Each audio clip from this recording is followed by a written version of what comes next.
I have a major announcement right now. So the whole month is White History Month from now on. Happy White History Month.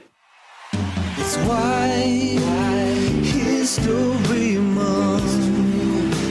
I'm gonna celebrate with my friends. It's White History Month. So be sure to tell everyone there will always be different months to celebrate. This month's gonna be White History.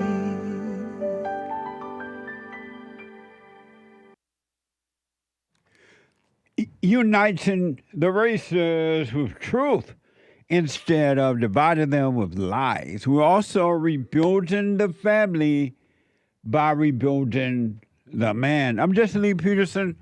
Good morning. Hi, y'all. Welcome to the show. It's Friday. Welcome, welcome, welcome. You can get involved by calling 888-77-53-773. 888-77 Jesse. Jesse. Jesse. My biblical question this week, and it's a doozy. The biblical question: do you have hope? Do you have hope? Do ya? Do you have hope? That's an amazing question. We have every way that you can watch and support the show. Every way. Listed on jesseleepeterson.com/show. jesseleepeterson.com/show. And if you're busy, for whatever reason this morning, or this evening, or afternoon, or night, or wherever you are, because we are heard around the world by everybody and they mama. If you're black, they mama. If you're white, their mama. You can, and you're not able to just sit and watch because you're working out, you're running around, you're whatever, right? You can be listening to the show on your iPhone or iPad by calling the listen line on TalkStream Live at 605 605-615-4131. 605-615-4131. And to donate and have your comments read out loud, go to Buy Me a Coffee. BuyMeACoffee.com/JLP Talk. BuyMeACoffee.com/JLP Talk or Bond JLP Cash App. Bond JLP Cash App. It's Friday. And as you know, some of you, every Friday is Get It Off Your Chest Friday. Every Friday is Get It Off Your Chest Friday. Every Friday is Express Yourself Friday. You Tom like a mug. You need to go and get yourself bleached, because everything you say about black people, and you're sitting up there looking like a tar baby. It might sound like a semantics argument, but he's a gray alien. I wonder if he's been smoking pot. I said, let Trumpomania run wild, brother. Let Trumpomania rule again.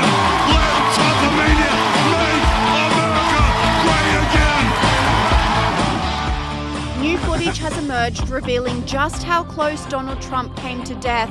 A computer-generated 3D visualization shows a bird's-eye view of the bullet skimming Donald Trump's ear.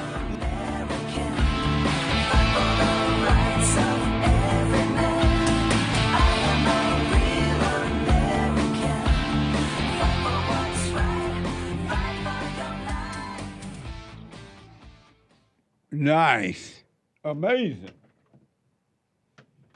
Amazing. What a messed up world, huh? What an evil world. I'm reaching over because I'm adjusting my headset.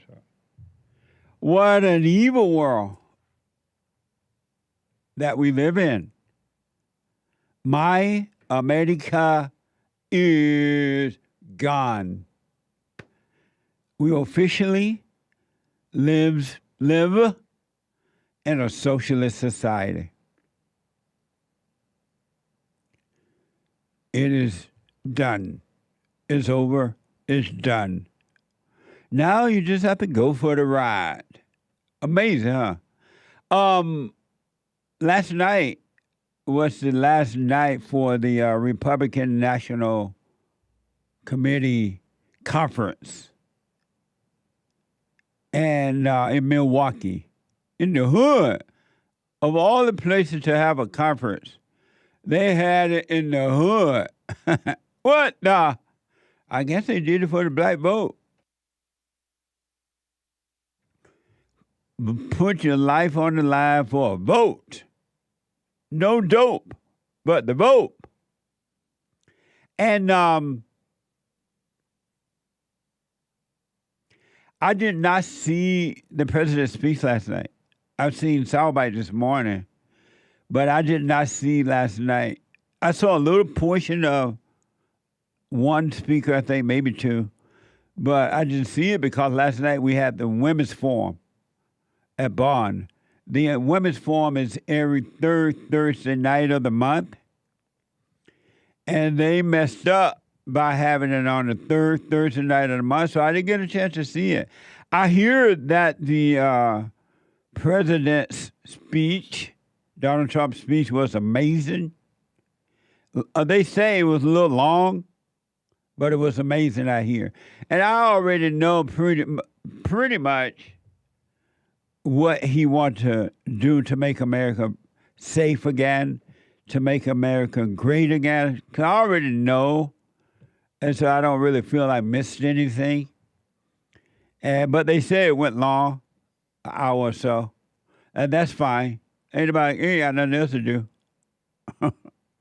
So they say it went, but it was fine. The people there loved it.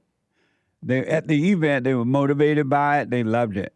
So if you paid and spent all that money to go to the event, then and you were happy with it for an hour or so, then I'm happy for you. Those lazy people laying up at home watching it, oh, it's too long. They at home laying up and they ain't got nowhere to go. They don't even have to go home after the event. And they were bitching about it. What the? But I did see Tucker Carlson talk at the event at the Republican National Committee conference. I mean, I saw Tucker Carlson talk. And I have to tell you, I really have to tell you that Tucker Carlson talk at the Republican National Conference last night, it was amazing. It was deep. It was true. It was real Christianity. It was Tucker Carlson. And he gave the talk without a notes and teleprompter and all that, I'm told. It was just straight from the heart. And if you get a chance to find his talk from last night, some of you are not going to get it because you lost, right? You can't see. Excuse me. But some of you would love it. It was amazing. It was deep. And it was funny, because he was funny, and it was Tucker. I want to play you a couple of sound bites from that talk. And I'll get to your phone calls and super chats. But it was Tucker Carlson talk. It was mind-blowing. It was like, it was life. It was something else. Also, Tucker mentioned that he knew JD Vance, and he thought that JD is going to be a very good vice president. I feel like I think so too. I don't know. I have a wait and see attitude, of course, a wait and see, but I think JD might work out better than what most people realize. And you can know as he move along if he's really doing well, because if he's doing well, the liberal media gonna go after him. The Democratic Party gonna go after him like 90 going north. But if he's not doing that well, they're not gonna go after him in the way that they did with Mike Pence. They didn't care about Mike. Mike had no power, no common sense, no, he was nice. And so he was like it would have been a waste of time to go after Mike Pence. So we'll see. Time will tell. So this is from X.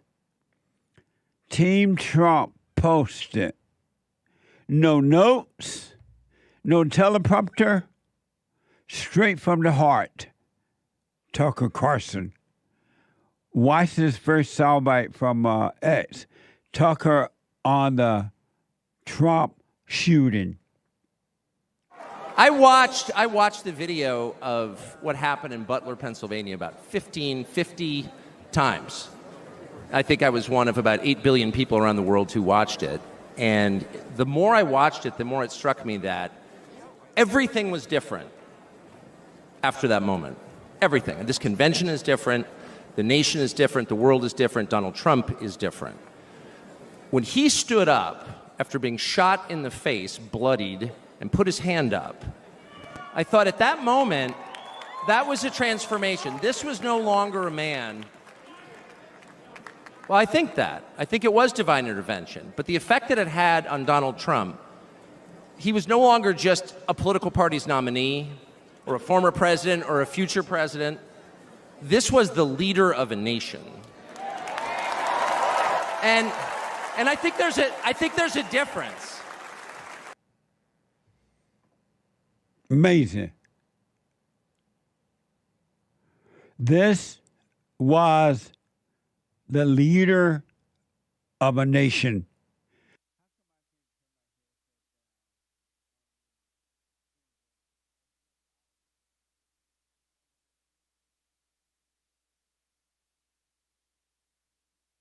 This was the leader of a nation.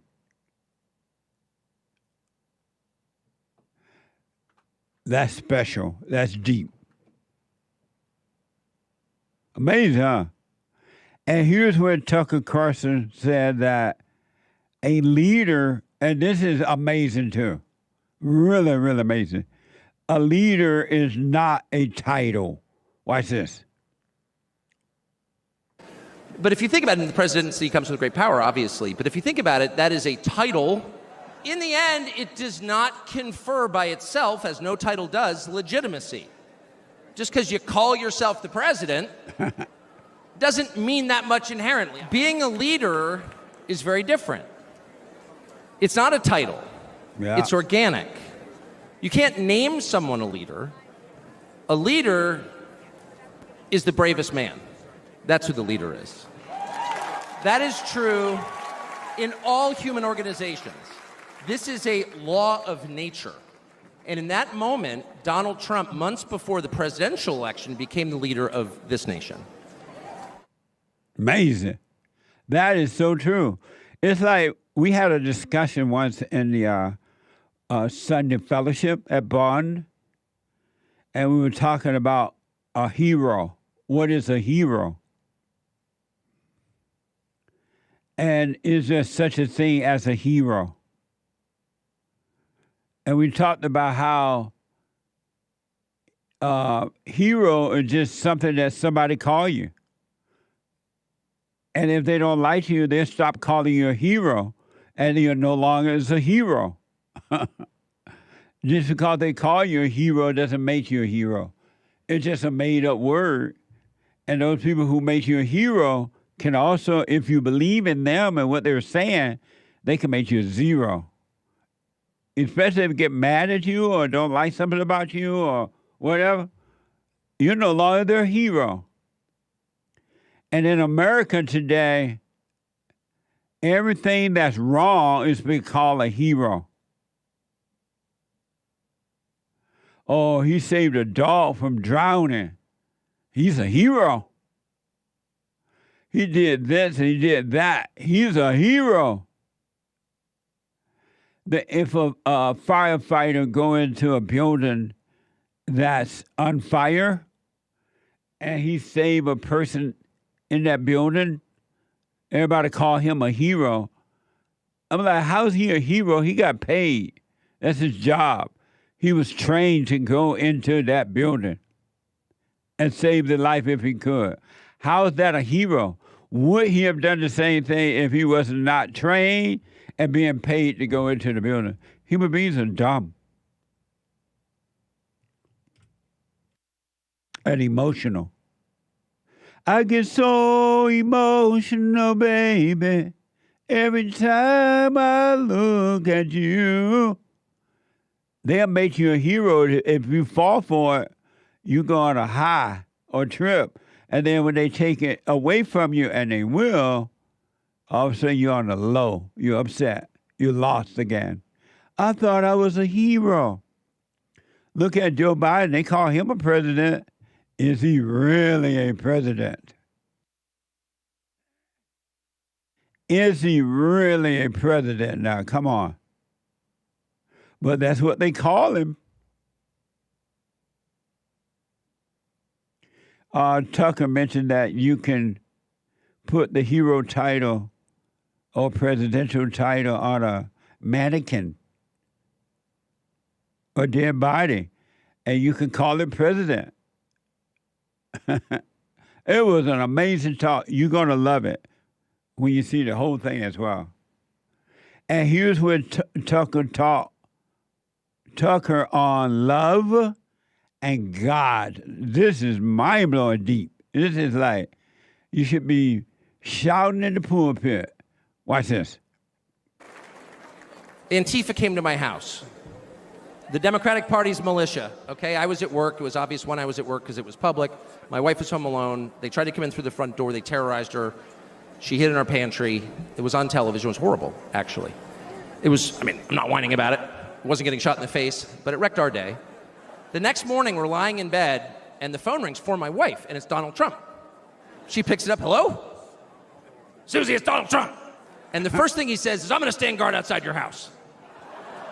And she goes, oh, that's so nice. And he says, I'll never forget this as long as I live. He says, there's a lot of hate out there. And she said, there is, Mr. President. And then he says, but there's a lot of love. There's a lot of love. I love you. And we are seeing that love. I don't think it's human love. And I'll just stop with this. I'm not always convinced that I'm on the right side. I've been on the wrong side many times. You'll never hear me say, I'm on God's side, or God's with me, or even I'm with God. I want to be. Not sure I am. But I will say this unequivocally and conclusively. God is among us right now. Amazing. When you get a chance, I invite you to go and listen to the full talk from Tucker. I think you're going to really, some of you, most of you won't, but some will, really, really be inspired by it. It was natural. It was Tucker. It was amazing. Amazing. One other quick thing that I find interesting in my country, and by the way, the Women's Forum last night, it was on fire. It was on fire. And it was worth being up late for. It was on fire. Stay with it, ladies. Stay with it. Stay with it. Stay with it. But anyway, in my country today, they have something called diversity. And as a result, and what it means, it's just another title for affirmative action. And what it means is that if you're black, you're female, and you're gay, if you're whatever else you are, anything but white, conservative male, you get the job.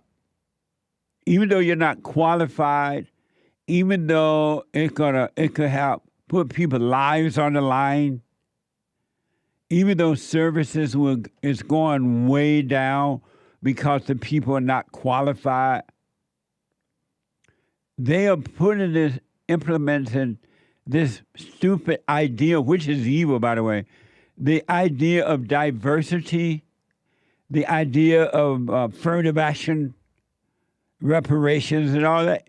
Those are evil ideas, and they're unfair, and they give it to the people who are not qualified. Look at our air traffic control today. They put these blacks and women and other into it, and look at the planes. They can hardly fly now, or land, or take off. And then they put these diversity people working on the planes to repair them or get them ready for takeoff. The wheels are falling off. The doors are falling off. Near misses are happening everywhere.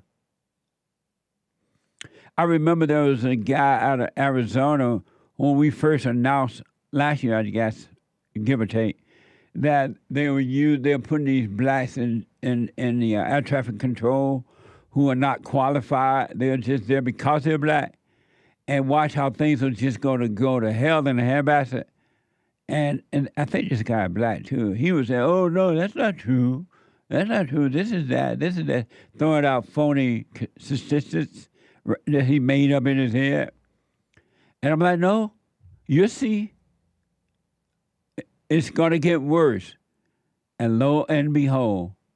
And if they don't get rid of this idea of so-called diversity, which is nothing but a way of putting losers in places that they should not be, but have the qualified people there, they take away the, Happy White History Month, by the way, they take away the qualified white men, and they put these people in that are not qualified, and they don't care what it does to if we in an airplane and fall out or not. They don't care. As long as they got a black or a female or whatever there.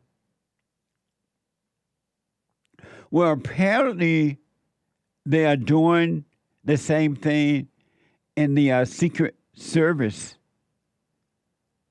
And it's a mess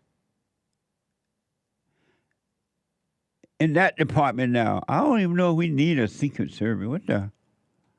But it's a mess. According to CBS News, in an effort to diversify the agency, Director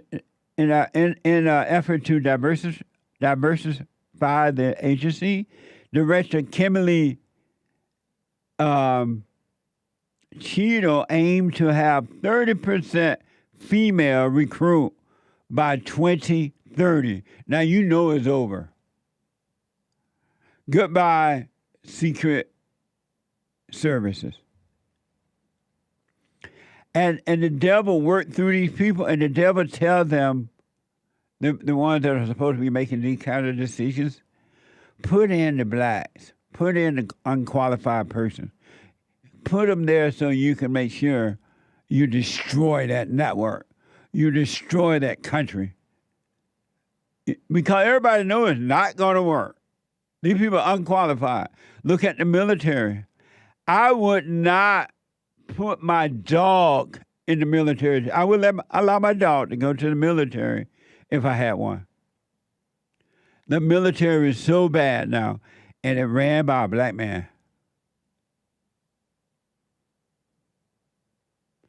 And some people still don't want to face that.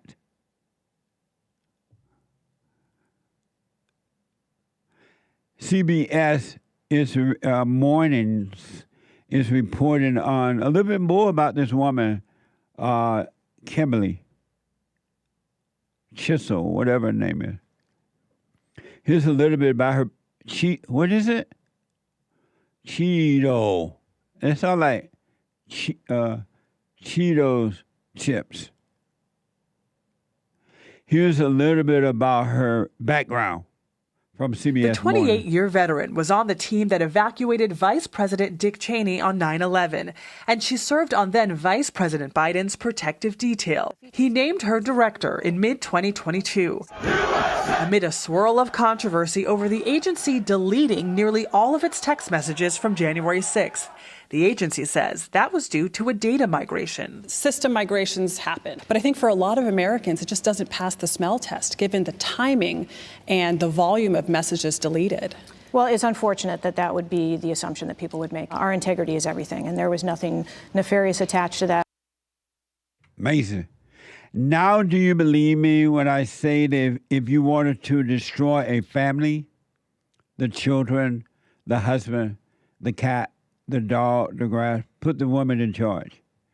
The CIA, the Secret Service, the air traffic control, the airport, the airline, a business, put the woman in charge of it. You see what happened? It's going down. It's going to hell in a handbasket real fast. This woman, this idea of to have an aim of putting 30% female recruit in the Secret Service is an evil idea. But she doesn't care because Satan is her God. And then the men, because they're mama boys, they're not going to say anything about it. Look at the attack on men today. They're replacing men with unqualified females everywhere. Do you hear the outcry about it? Do you hear anyone saying no to this? No. They're just sitting back watching it happen. May God have mercy on America. 30%. And they say that the reason this woman, according to some report, the reason she's the director of the CIA Secret Service is that Joe Biden's wife liked her when she worked on their little thing there, and she picked her, or had something to do with it, to run the Secret Service agency. And now look what happened with the Great White Hope. My country is gone. If ever we needed you, Lord, we need you now. Back in a moment. 888-77-JESSE.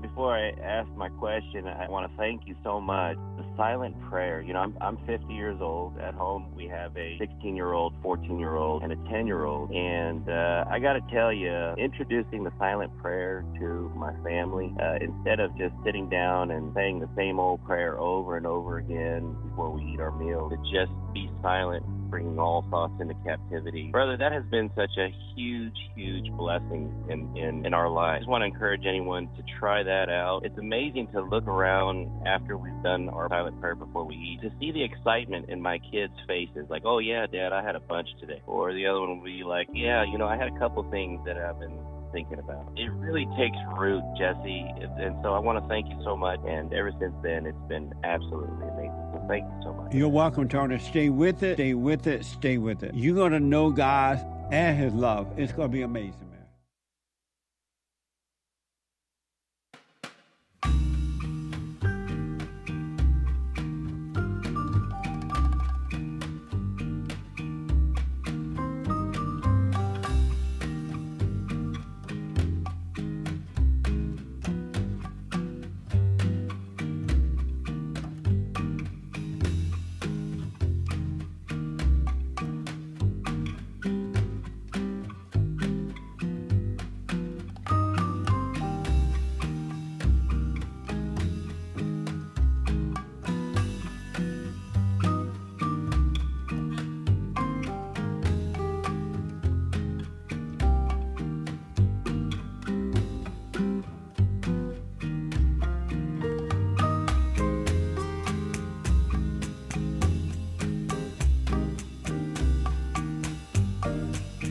brand new episode of The Fallen State today at 12 noon. You don't want to miss it.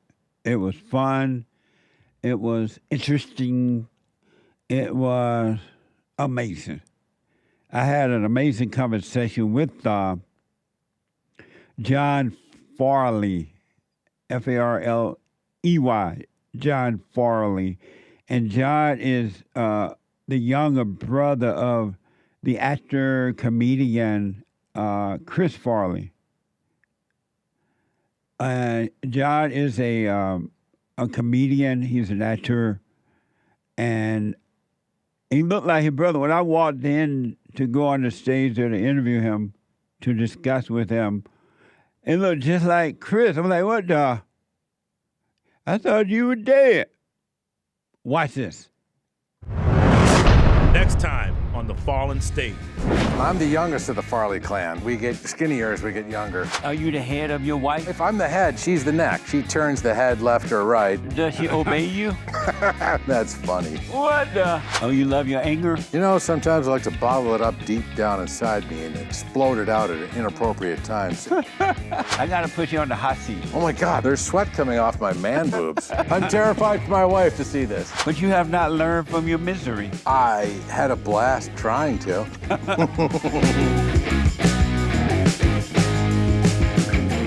That's today at 12 noon, thefallenstate.tv. You don't want to miss it. You don't. Tell a friend, telephone, telegraph. All right? And support the Fallen State while you're there at thefallenstate.tv/donate or locals.com. All right? I want to just finish up about this idiot, Kimberly Cheatle. She's the so-called director of the Secret Service. What a mess. They are having trouble. This is from CBS Mornings. They're having trouble keeping recruits. Watch this.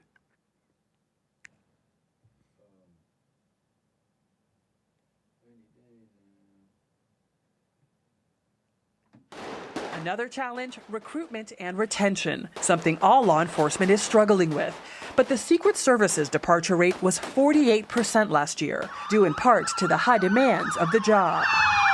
To expand hiring, they're aiming to have 30% women recruits by 2030, and even allowed YouTube influencer Michelle Carre to train with agents.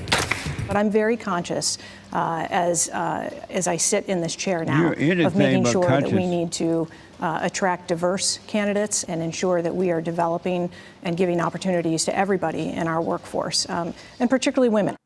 Amazing. See how evil that is? It's no longer the best qualified person in America. And look what we have now in our country. Services is bad in America today. It's like they have taken away the word or words best qualified. Are you qualified? And they've literally made this a fake important thing. And look what's happened to my country. You know, I know, your mama know, and your mama know, and your daddy know. Women have no business being in the military, in the police force, in the Secret Service, or any of those things.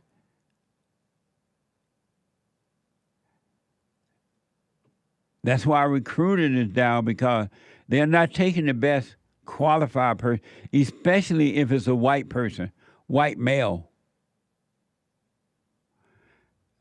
It's amazing to see this happen. And they're also committed to protecting all presidents' rights. Watch this. That workforce will be pivotal for the 2024 campaign season, which for the first time includes a former president who already has lifetime protection. Agents were there when Donald Trump was arraigned in New York. We were able to work out the details ahead of time of how that particular day was going to go, but we will always ensure the safety of all of our protectees that we have. The service has a zero-fail mission, a mission officers are training to uphold. All right, so you call what happened last week a zero fail mission? This is her, Kimberly Cheatle. You know, apparently she was the head of global security at PepsiCo. I heard about that. Special Report Women in Security 2022, Kimberly Cheatle, Senior Director at PepsiCo, protecting the Pepsi. And then they applaud that like it's something good. They applaud it. Oh, look at all the women. Look at all the women judges. It's a mess for evil has taken over my country. The gates of hell is wide open, and Satan is putting all his little demon females in charge of the earth.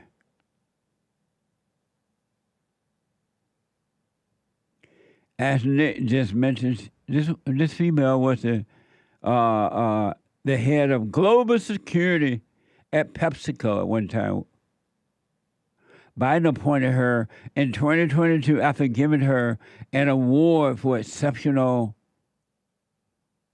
performance, quote unquote. And that CBS report that I read to you, it was from last year, May 2023.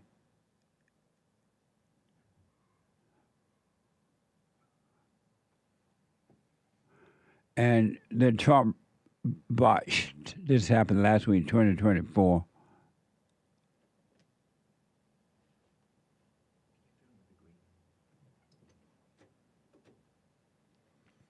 What a mess. America, bye, America, no more. And I know there's a lot of people who I run into or hear, they don't want me saying that America is over.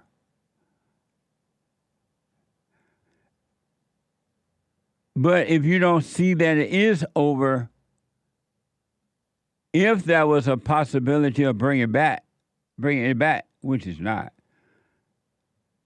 how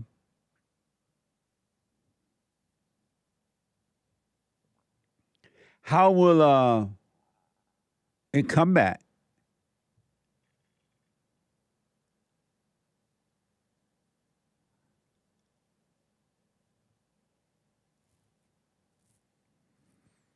It's over.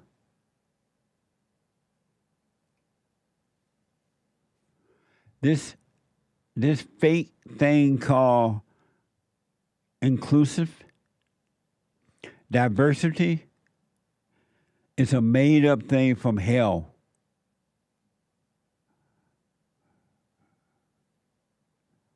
It's a made-up thing from hell. And just imagine, a year after that interview with Kimberly Cheatle, whatever her name is, Trump was almost killed. The Great White Hope was almost killed in the United States of America.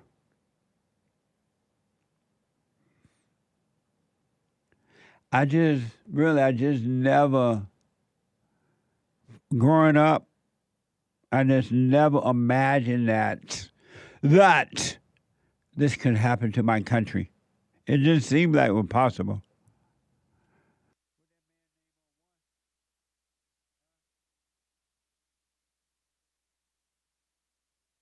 Amazing.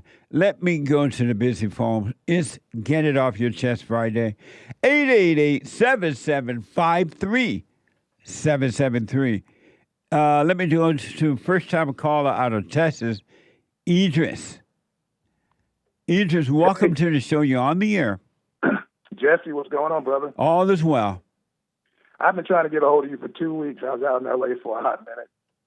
putting some people through a bodybuilding show. Went right past your place in Pico, but I didn't come in Bobby. Why you didn't come in?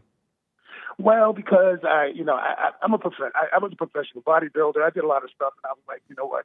I don't want to mess this thing up because I know he didn't invite me. So maybe that was a bad idea. But no, you could have said hello. What the? Yeah. What the? I know I'm listening to you talk. I've been listening to you all morning. And there's so many things that you said that I would love to talk about, but there's too many things. The whole DEI thing with women. Isn't that evil?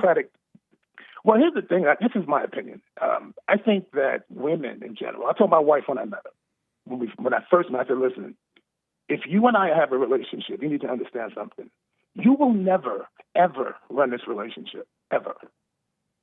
Because if I let you run this relationship, you will run it into the ground. So if you're not down with that, we don't even need to talk.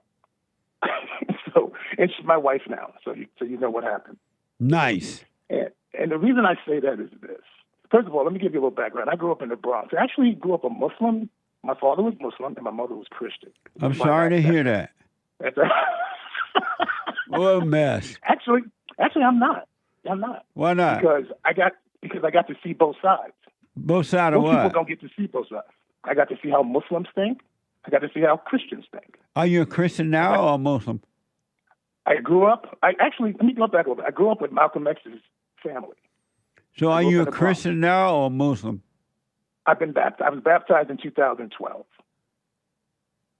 And so most of my childhood, I was Muslim. Are you a Christian now or Muslim? But I am not a practicing Christian. No, I'm not. So are you a Christian or Muslim? If somebody asks me what I am, I'll say Muslim. Oh, so you're not a Christian? No. But you're still a Muslim? If someone asks me, I'll say Muslim. I'm not practicing either one because of what I've seen when I was in both those worlds. And so you're not a Muslim? Not really. I don't pray 5 times a day. I do believe in Jesus. I don't believe Jesus died for my sins. I believe they killed Jesus. I don't ask God you're for not. Nothing. I'm a little confused. I don't know if you're a Muslim or Christian. Well, like I said, if you ask me, I'll say Muslim. So are you a Christian or a Muslim? Muslim. Oh, okay.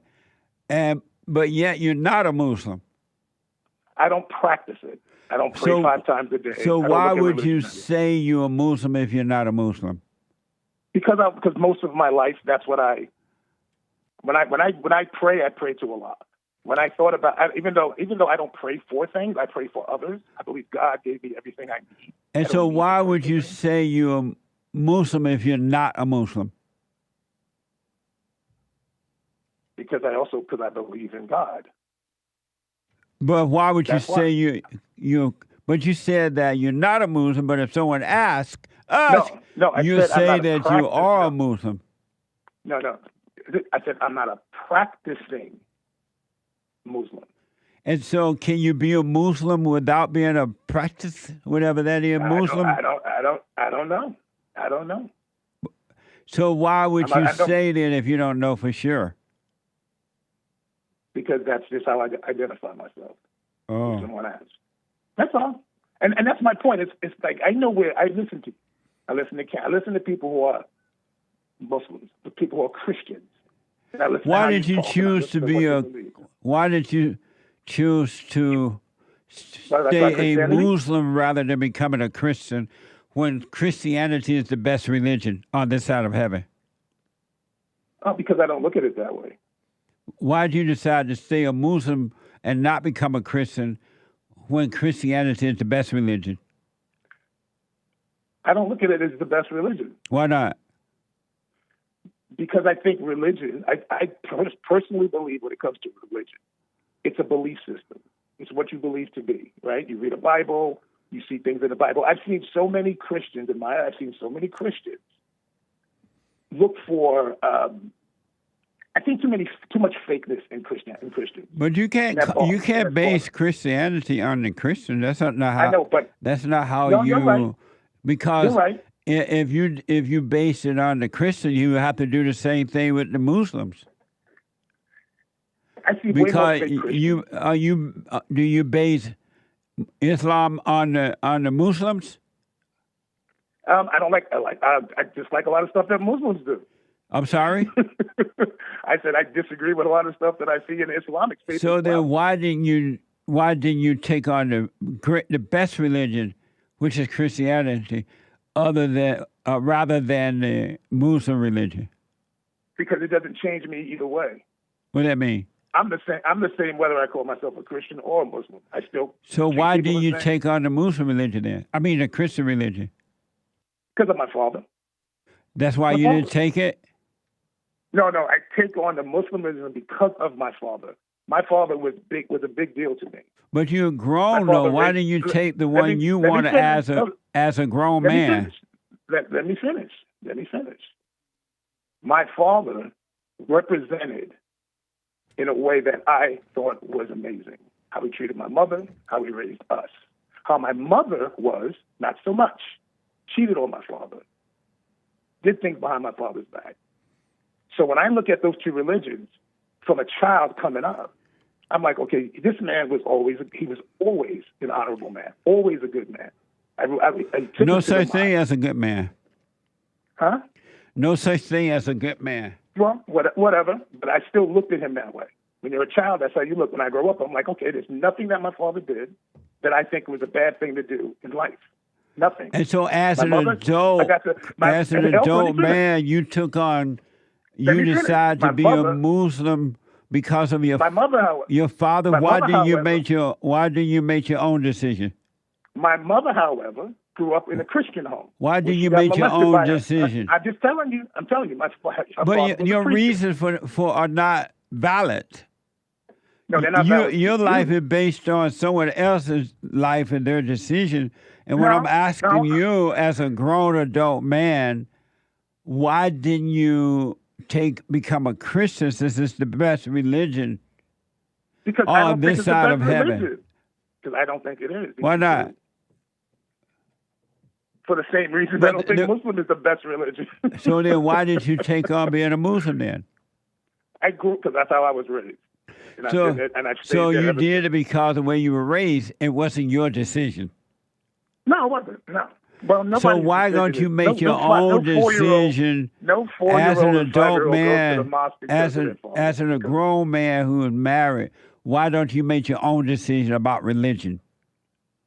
I am. No, you're saying you're doing it because that's what you grew up with. Right. And that's what I stuck and you're doing it because of your father. And also I want to understand, why don't you do it because make your own decision as an adult? I did. No, you said you did it because of your father. No, that's why I was Muslim. And then as I told you I got baptized. I went to church for 7 years straight. 7 years, every Sunday. Got baptized the whole 9 yards. But you still didn't tell me why you... Well, you told me, you said you done it because of your father. Yeah, I mean, that's part of it. I mean, why don't you make your own decision, as an adult person? I'm also a health fitness professional. Why don't you do it because as an adult person, why don't you do it? Why don't you make your own decision about the religion thing? Why do you think I'm not? Because you said you did it because of your father. No, that was an influence. And my mother's one of the reasons I'm not a Christian. But so that's still based on somebody else. So going through life, I saw where those lives. Now listen, I saw where that led their lives. Idris, you still based it on your mother life and decision. You decided not to be a Christian, and so based on your father's, you decided to be a Muslim. Nowhere did you make your... Jesse, Jesse, I understand where you're coming from. Where am I coming from? Okay, you saw all of these things. What is your summation? Hold on. And what is your summation as a grown man? Right. Out of everything you see, what is your... I get what you're... I'm not stupid, dude. I know what you're saying. What I'm trying to say is... But you're not answering the question, though. But see, my answer that I'm giving you, I don't think you think it's because... I think you think everything is based off of everything I see. Well... No, talking about religion, it is based on what you see. Okay. You saw your mother screw up, according to you, so you decided not to be a Christian. You saw your father in a good light, and so you decided to be a Muslim, and then based on those two things, You didn't make your own decision. As an adult person, it's based on them. Actually, I have made a And decision. you have decided to pick the wrong religion. What the? I love how you say the wrong. You know what? Maybe I picked the You wrong picked a religion that they cut your head off. Maybe I picked the. I don't like none of that stuff. Well, yeah, you say you picked that religion.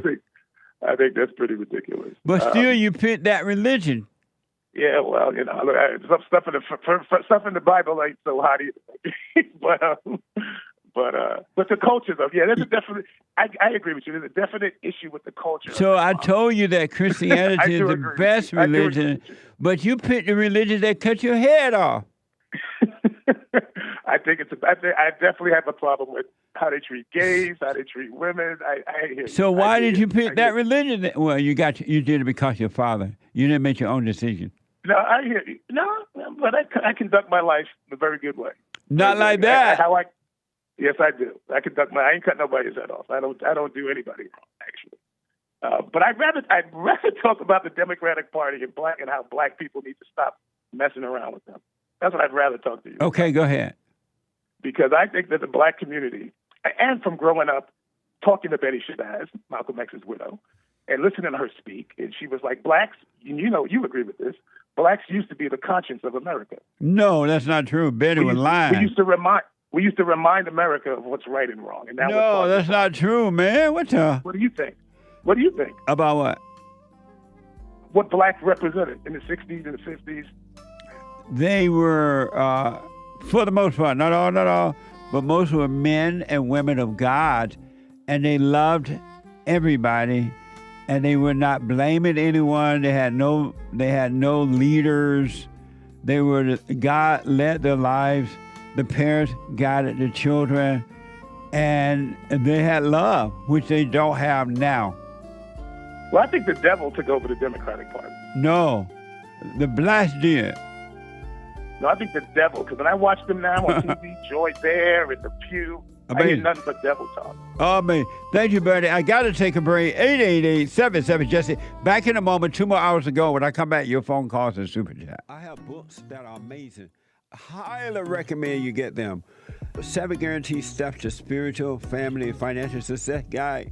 Even if you're not starting a business, but you have a job, or you're on welfare, it can help you if you do. Be doers of the word, all right? From rage to responsibility. From rage. That's what I write about in the first chapter, especially how I overcame scam, how the black leadership exploits black Americans. They're using them, and blacks are too willing to be used. And then my last book, The Antidote, Healing America from the Poison of Hate, Blame, and Victimhood. They are all amazing books, and they are helpful. Go to rebuildingtheman.com if you want an autographed copy, or call 800-411-2663.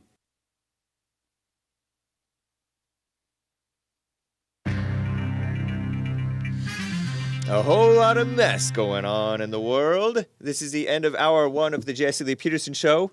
It is Friday, July 19th, AD 2024. Stay tuned for hour 2. JLP will be right back to your calls, guys. Oh, but first, fake news, not fake news. It was on already, though, I think. Oh, maybe not. Maybe I'm wrong. Fake news, not fake news. Commie Nonsense Network, CNN reports. Oh, man. Commie Nonsense CNN reports our greatest president, Donald J. Trump, accepted his 3rd GOP nomination for president at the Republican National Convention Thursday night. And his lengthy acceptance speech was his first public address. Maybe you could, oh, there you go. Since the attempt to assassinate him at that rally in Pennsylvania last week, he told the story about it. It was very interesting, the beginning of his speech. Trump called for unity, and he outlined key campaign promises on the economy and the border. He repeated numerous false election claims, which are the big lie that I disavow, of course.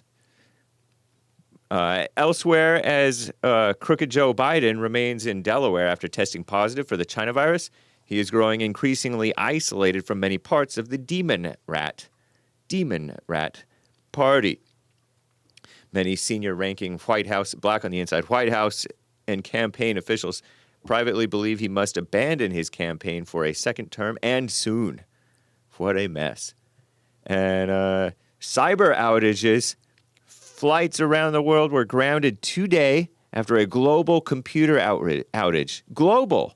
Hit airlines and businesses. Major U.S. carriers, including Delta, United, and American Airlines, have been impacted, resulting in widespread delays and cancellations. What a mess.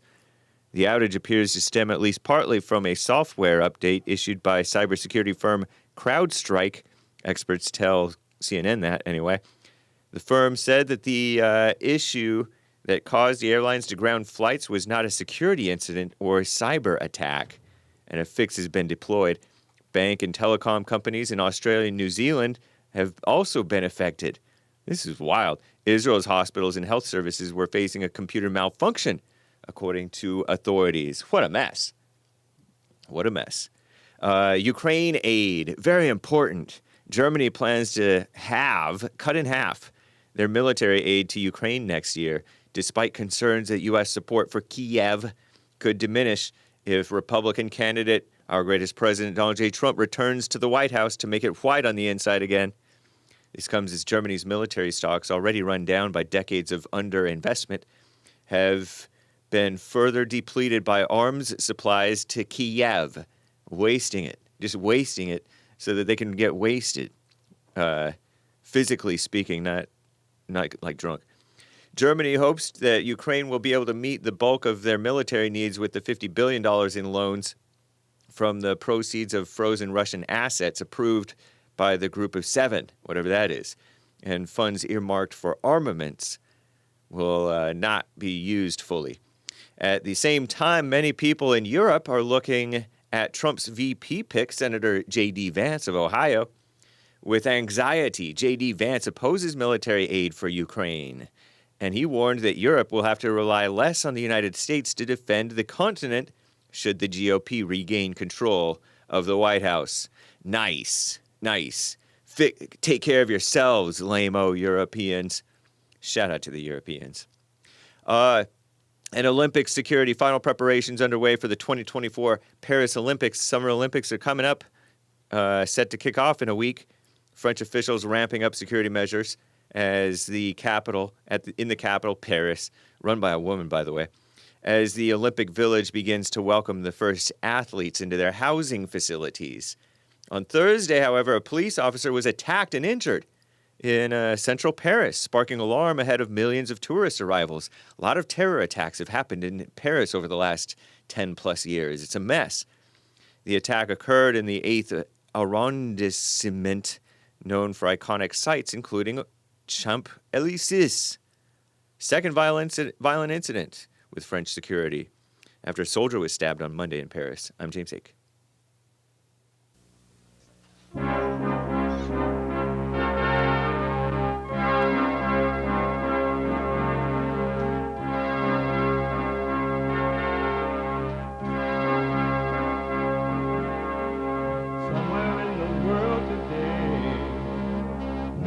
To stand up strong, face the truth about themselves, to understand what went wrong. I know we can find a way. I know we can find a way. I know we can find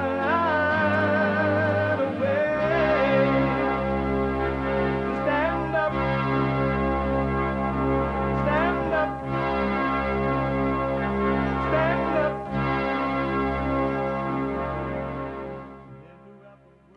Uniting the races with truth instead of dividing them with lies. We're also rebuilding the family by rebuilding the man. I'm Justin Lee Peterson. Welcome to the second hour of the show today. You can get involved by calling 888-7753. 773-888-77-JESSE.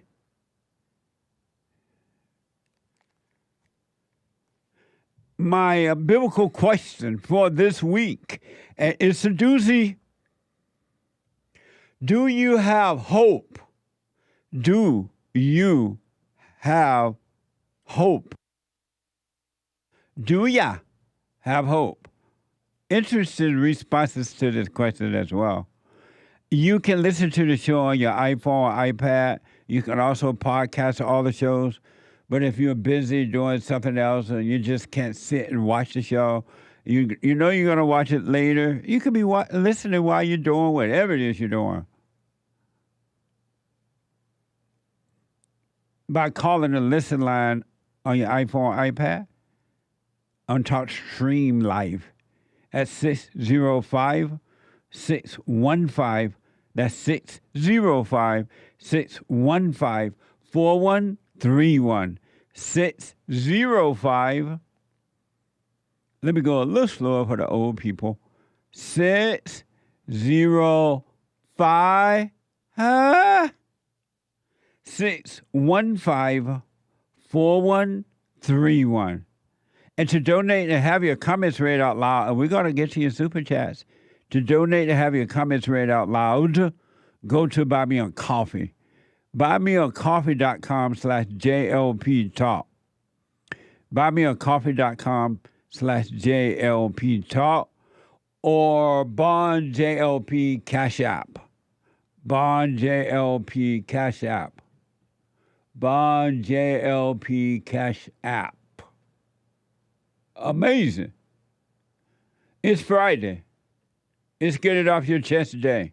It is whatever is on your mind. Express yourself Friday. You, Tom, like a mug. You need to go and get yourself bleached. Because everything you say about black people, and you're sitting up there looking like a tar baby. It might sound like a semantics argument, but he's a great alien. I wonder if he's been smoking pot. I said, let Trumpomania run wild, brother. Let Trumpomania rule again. Let Trumpomania make America great again. New footage has emerged revealing just how close Donald Trump came to death. A computer-generated 3D visualization shows a bird's-eye view of the bullet skimming Donald Trump's ear.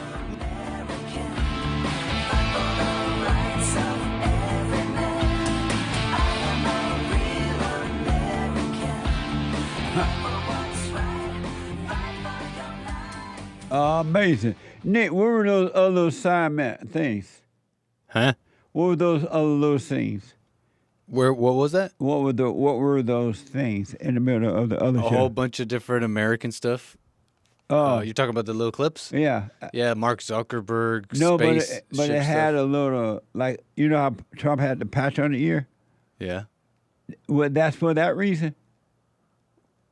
No, all the American compilation. No, replay it so I can see it. I can show you. Okay. Are you able to do it? Yeah, I can. You,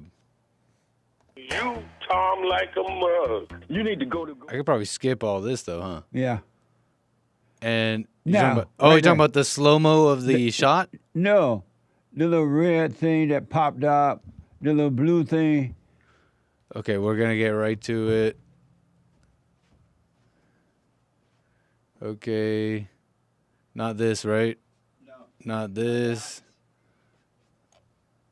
That blue thing. Oh, that's just like a little graphic thing. The blue thing. Yeah, that little flipping thing. Yeah, right there. Yeah, that's just a little graphical thing that was on the video that I found. Oh, but it had no meaning?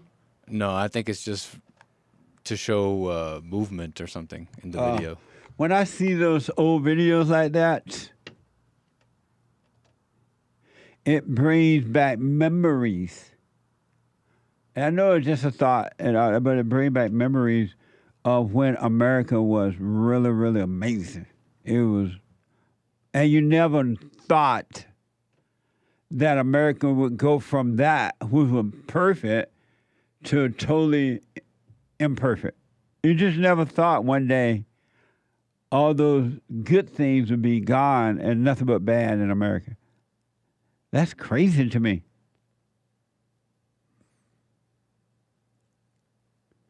That is insane.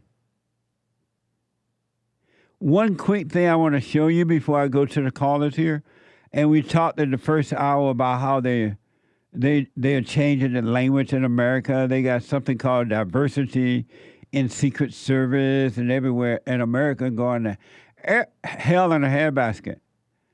Not best qualified. Remember when America was the best qualified person? You went to get a job. Get a job. Hey, get a job. Get a job is amazing. When you went to get a job, they always hired the best qualified man. The best qualified. You fill out an application, you take a test, and they hire the best qualified man. That's gone. They're hiring the worst, the lazy, the don't care. It's just all to get a thrill and destroy America.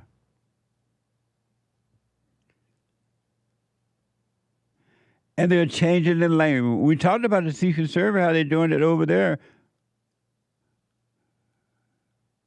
They're changing the language in the FAA department.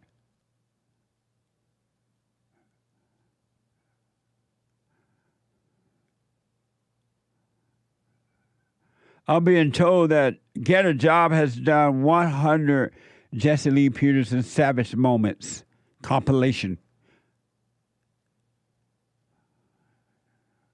Part 100 came out last weekend. Then you get a job. That's amazing.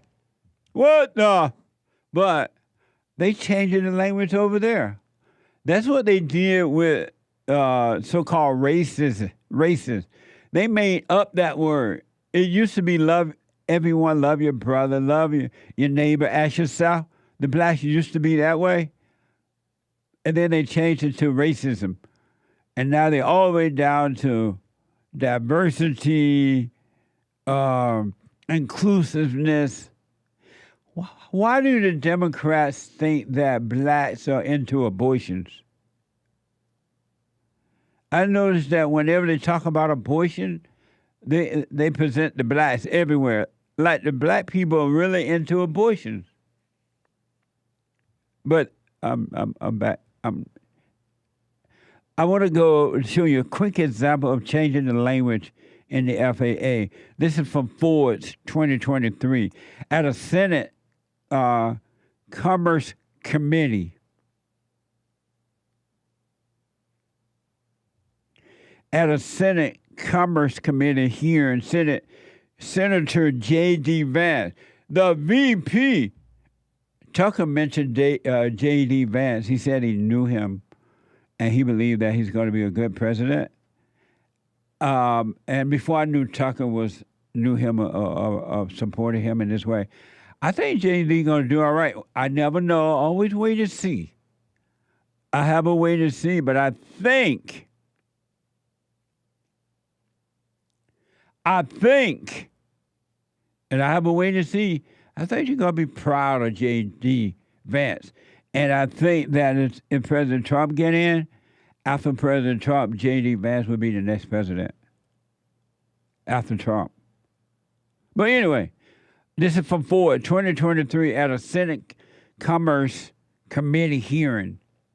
Senator JD Vance, a Republican from Ohio, questioned acting FAA Administrator Billy Nolan about inclusive language guidance.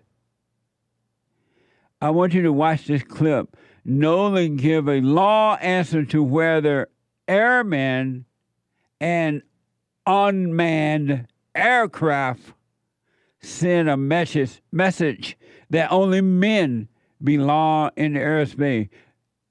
Only men belong there. Women ain't got to be up there. What happens if the muttling thing come up? Or they got to go to the bathroom. Watch how, if women go into space with men, watch how they're going to start calling it sexual harassment while they're up there in space. He sexual harassed me while I was in space. I guarantee it's going to happen.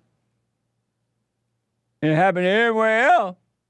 Why shouldn't it happen in space? You put the women in the military. That's all you hear now, sexual harassment. You put them in the police force. That's all you hear now, sexual harassment. You put them in businesses. That's all you hear now, sexual harassment. You put them in government. That's all you hear now, sexual harassment. That's all you hear now. It's going to happen in space, too.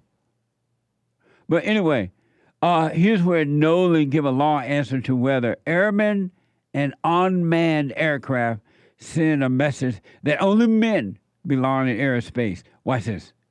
I'm going to ask just a little bit about some of the unusual increases in obsession with the vocabulary and language that we're seeing in some of the FAA guidance and related documents related to our aviation industry. I want to ask, did the FAA issue a 176-page guidance document changing notices to airmen to notices of air mission in December of 2021? We did. This was in part to avoid using the gender term airman, correct? Yes, sir, I believe so.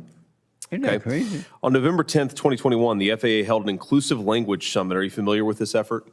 I am familiar with it.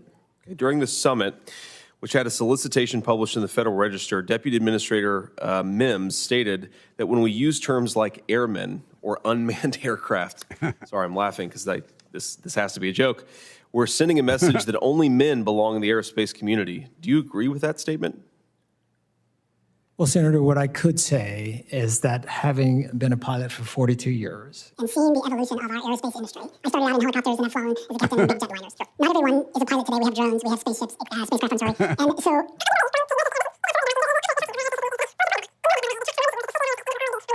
Yeah, I think the point is, if it makes sense for some aviation reason, that's fine. If it makes sense purely to avoid gendered language, it was too long. That's why we did preoccupation with the words that you're using and that we're using rather than the work that we're doing. It was too long. He didn't answer the question, by the way. Amazing. Here's when Nolan talked about being inclusive. I want to just ask a couple of additional questions about this summit. The public notice for the meeting stated, if any individual employer, contractor, or industry partner feels excluded or marginalized because of language or words, the work of the agency suffers. Do you agree that the feelings of FAA employees about language are this important? What I agree is that as we seek to attract the next generation of people into aerospace, mostly they won't look like the people sitting in this room. And so it's our ability to say, how do we bring tomorrow into today, into an industry that is evolving right before our eyes? So our ability to find inclusive ways of reaching underrepresented groups is a right path to be on. Isn't that evil? Not qualified, not best qualified. My country is gone. It's no longer Tears of Thee. It's no longer best qualified. And that first he never did answer that question, and that's why they made it speeded it up.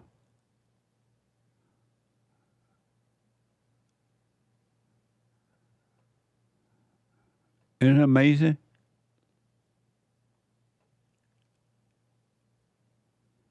They're not going to look like the people in the room. White people, when will you wake up? They're taking away your country and turning it into a ghetto. Because they're not qualified to make the country better. Look at the airplane, they're falling out of the sky. But they have inclusiveness. So they ask about airmen and unmanned aircraft. They don't want to say those words anymore. Men, you'll hate it because you represent God. And women, you're loved because you represent Satan. Satan is the woman's God, and the God above is the man's God. Which will you choose? I sat before you, life or death. I say choose life, but you may love death, so it's up to you. So it's talking about the unmanned thing versus man. And so JD asked, is wife the type of language we need to eliminate? This document uses the term wife as an example of the type of language that we need to eliminate. Is that something you support? I'm sorry, could you restate the question? I'm sorry, sir. Yeah, I just said it explains that wife, the word wife, is an example of the type of language that we need to eliminate. And I'm just asking if that's something you think is necessary or something you support. I'd have to give that one some more thought. What did you think about? Well, I would hope that the word wife is not something that we, or is something that we can all agree is a reasonable vocabulary word that most Americans use in their daily life. It's not something that we need to eliminate. I would hope so, but it ain't going to happen, JD, unless you get in there with Trump and stop this. And last but not least, FAA pushing gender language boundaries while qualified and safety declines. Watch this. During a panel called How the FAA is Pushing Gender Language Boundaries, the panelists stated that FAA leadership brought us to where we are here today. We see the recommendations from the committee as a foundation, but it's also just the beginning of the conversation. It strikes me that preoccupying ourselves so much with the words that we use rather than the work that we do, especially as our infrastructure appears to be crumbling and we've had major flight outages the last couple of years, is at best a distraction and at worst a thing that takes attention away from focusing on the real problems.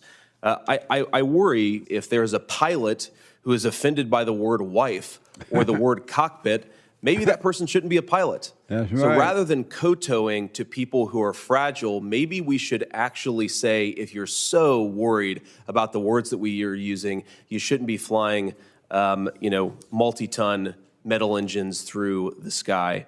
And I just ask all of us to maybe try to focus as much on real problems, like the fact that our aviation system seems to not be working as well as it used to, than the fact that we may use uninclusive or under-inclusive language.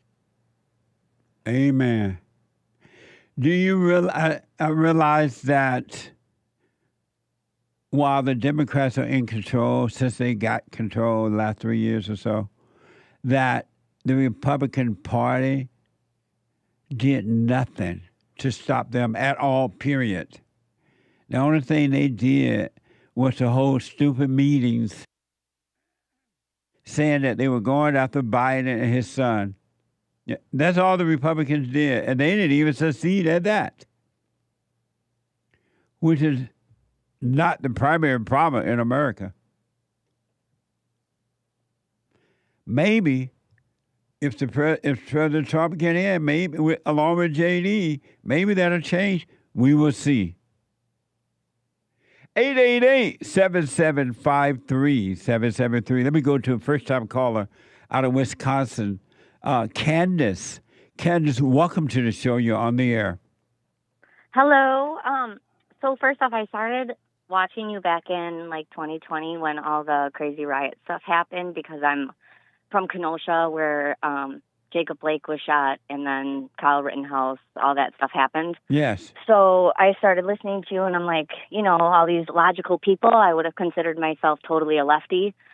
Colored hair, piercings, tattoos, all that kind of stuff. And then all that stuff happened. And I'm just like, oh my God, I woke up to how emotional I was and let that control a lot of my decisions in life and whatever. So basically, I'm still super emotional. I feel like many times I find myself fighting between my logical brain and then the emotional brain. And when I'm in a relationship, I become so much more mental, basically, emotional. Everything is consumed by my emotions. I get emotional, baby. When I'm not, it's I'm super logical and I agree with pretty much everything you say. I haven't been watching you lately just because I have a lot of health stuff going on, but one thing I can't seem to get over and something that's stuck in my head, I remember you saying, I'm a big crybaby. I cry over everything and I've been diagnosed with like different mental illnesses and whatnot, but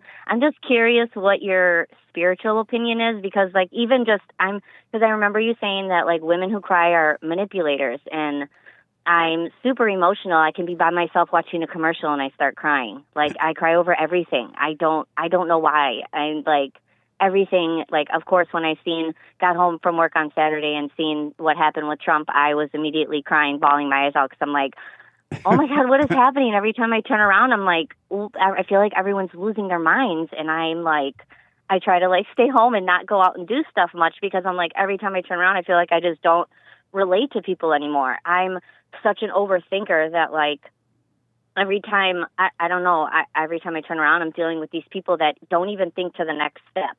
It's like, I don't know, but I'm curious what your opinion is on why I'm so emotional over everything. Because you're evil. You're angry. You definitely have an anger problem for sure. Yeah. for sure. You're angry. You're living in hell of your imagination, and you are desperate. And so that's not going to change until you drop the anger. I don't know. So I've done the steps of going and, forgiving my parents, and me and my mom always had a really bad relationship when I was younger, and I kind of ended up basically turning into her with how she is with like your men. mama.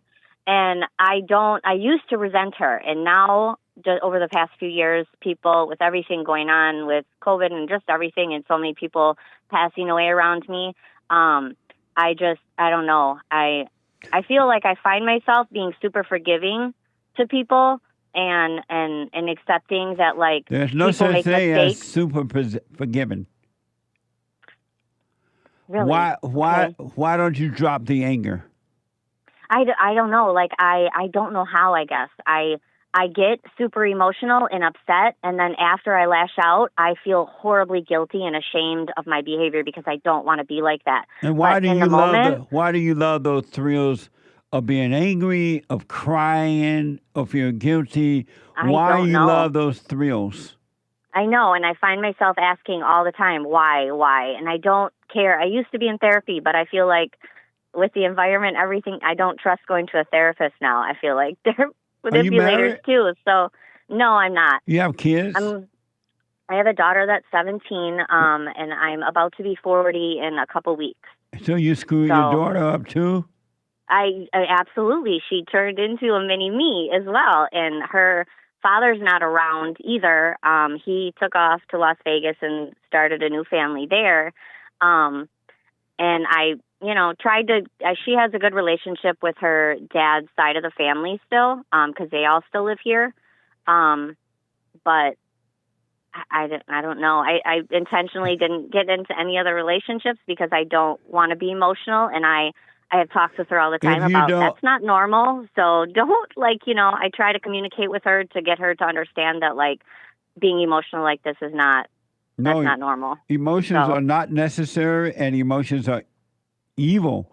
Why haven't you been doing the silent prayer so you can come out of your I do actually. I don't do it morning and night, but I do it every day. I constantly have to find myself I don't know, I have to step away and remove myself. I used to not get, before I listened to you, I thought everyone else was the problem. I didn't realize I enabled everything. Yeah. So, I woke up and I realized oh my gosh, and listening to you just was so validating. I felt like I got way more validation and understanding from you than years of therapy.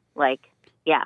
So I'm trying to help myself and get out of that state. Why not put seeking what's right, seeking the truth first in your life? Why don't you put that first? I feel like I do, but you said you don't do it the first thing in the morning. Oh, yeah, that's true. Yeah, that's true. And so why not put seeking what's right first? I don't know. I'm a procrastinator, I guess. I feel like it's I enable. I don't know. The problem does start with me for sure. I understand and recognize that now. And when you say you, who are you? An emotional crybaby. Describe. Who gets upset so easily, and I don't know. Describe. I feel like Tell me who Candace is. Describe Candace for me. I don't know. I have a lot of instability, I guess. I don't like uncertainty, and I grew up with a dad who was an addict, and my mom was kind of enabled the situation and was too busy taking care of the bills and working to. She had her. I realize now why she is the way she is, but I didn't then, obviously. So, I found myself repeating a lot of her patterns and behaviors and attracting emotionally unavailable people who, not just men. Candace. Yeah. I ramble too. Who is Candace? You didn't tell me that yet. An insecure person. I'm not sure how to describe myself, to be honest. Why not? I feel like I spent a lot of my life chasing after other people, trying to help them, and not helping myself. So who is Candace? I don't know. What is it like not knowing who you are? It's frustrating and it sucks. Yeah. That's why it's like the last 5 years or 4 years or so that I've been listening to. It's slowly like waking me up to things, but I'm still not there yet. I know what I need to do. I just haven't been able to like apply it, I guess. What do you need to do? Work on doing the silent prayer, I guess, in the morning and being more still. Yeah. And why won't you do that? Because I have a million things going on in my brain. And like that was the other thing that I really loved about you is all thoughts are lies, because it helped me to understand, because I have such OCD intrusive thoughts that even the good ones build you up just to let you down. So like you can't listen to them. And that's been so helpful. Yeah. But it's just hard, I guess. I've had other people ask that too, like, you're obsessed with self-help and you're trying to do all these things, but why aren't you there yet? I'm like, I don't know. So, I'm trying. I definitely in a different state of mind than I was 5 years ago. At least I acknowledge and understand that Candace, I'm my own problem. Candace, do you want to know who you are? Yes. Okay. Here's what you do. Do the silent prayer every morning and night. Make sure you do it the first thing in the morning. We first, wake up, open your eyes, stretch, and if you need to wash your face, go wash your face, and then be still. Do the silent prayer at least 10 to 15 minutes every morning in the beginning, all right? Mm-hmm. And then number 2, right after this break, I'm going to tell you number 2, what to do. Can you hold for me? Yeah, no problem. Okay, hold on for me. I'll take a quick break. When I come back, I'll go right back to the calls back in a moment.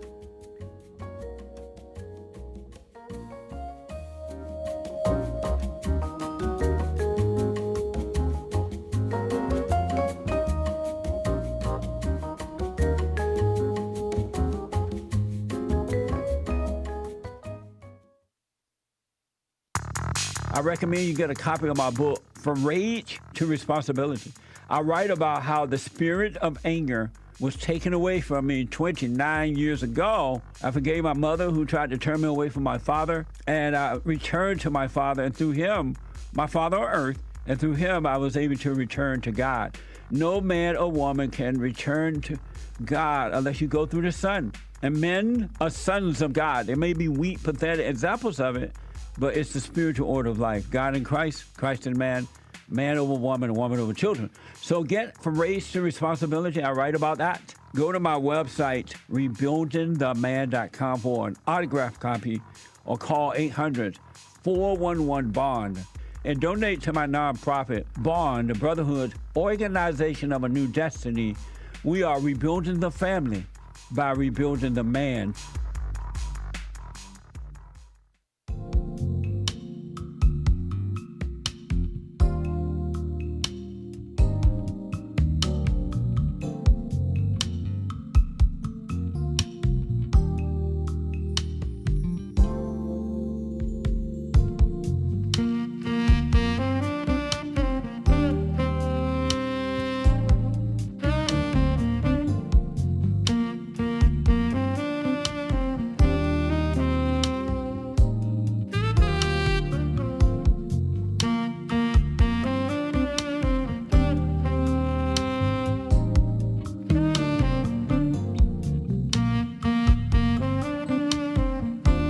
Okay, welcome back. 888-7753-773. The Hake Report. H-A-K-E.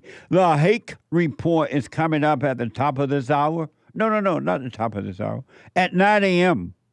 The Hake Report is coming up at 9 a.m. Pacific time, right after my show, from 9 to 11 a.m.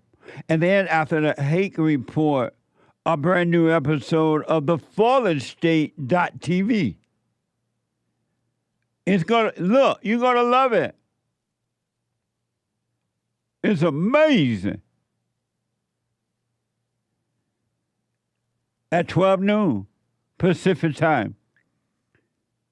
This week, I had an amazing conversation with John Farley.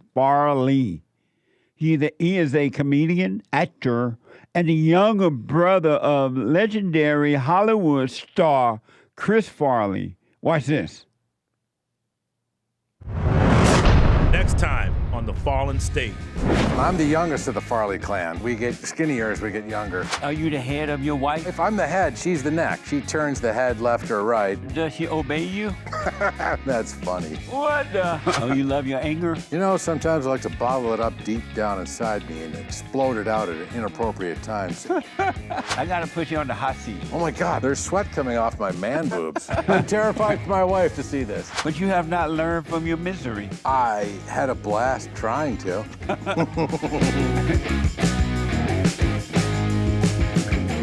That's at 12 noon today. TheFallenState.tv. Support us there. Go to TheFallenState.tv/donate or locals.com. And then at 4 p.m. Pacific time, the American Anchor Baby. Energy given to him by God. The American Anchor Baby. A genius. Isn't that amazing? At 4 p.m. today. And last night, the American Anchor Baby aired the Trump speech at the National Republican Convention. I hope you had a chance to catch that on his show. It was live. So he got a lot. It's amazing. Check him out. And then Sunday morning fellowship for all. All are invited. And we are located. Some people don't know that our fellowship is happening in L.A. They think it's somewhere else. But we're in L.A. What the? All are invited. It starts at 11 a.m. Pacific time. Doors open at 10:30 a.m. Pacific time. Go to rebuildingtheman.com/church. rebuildingtheman.com/church. At 11 a.m. Pacific time, 2 p.m. Eastern time. All right? Amazing.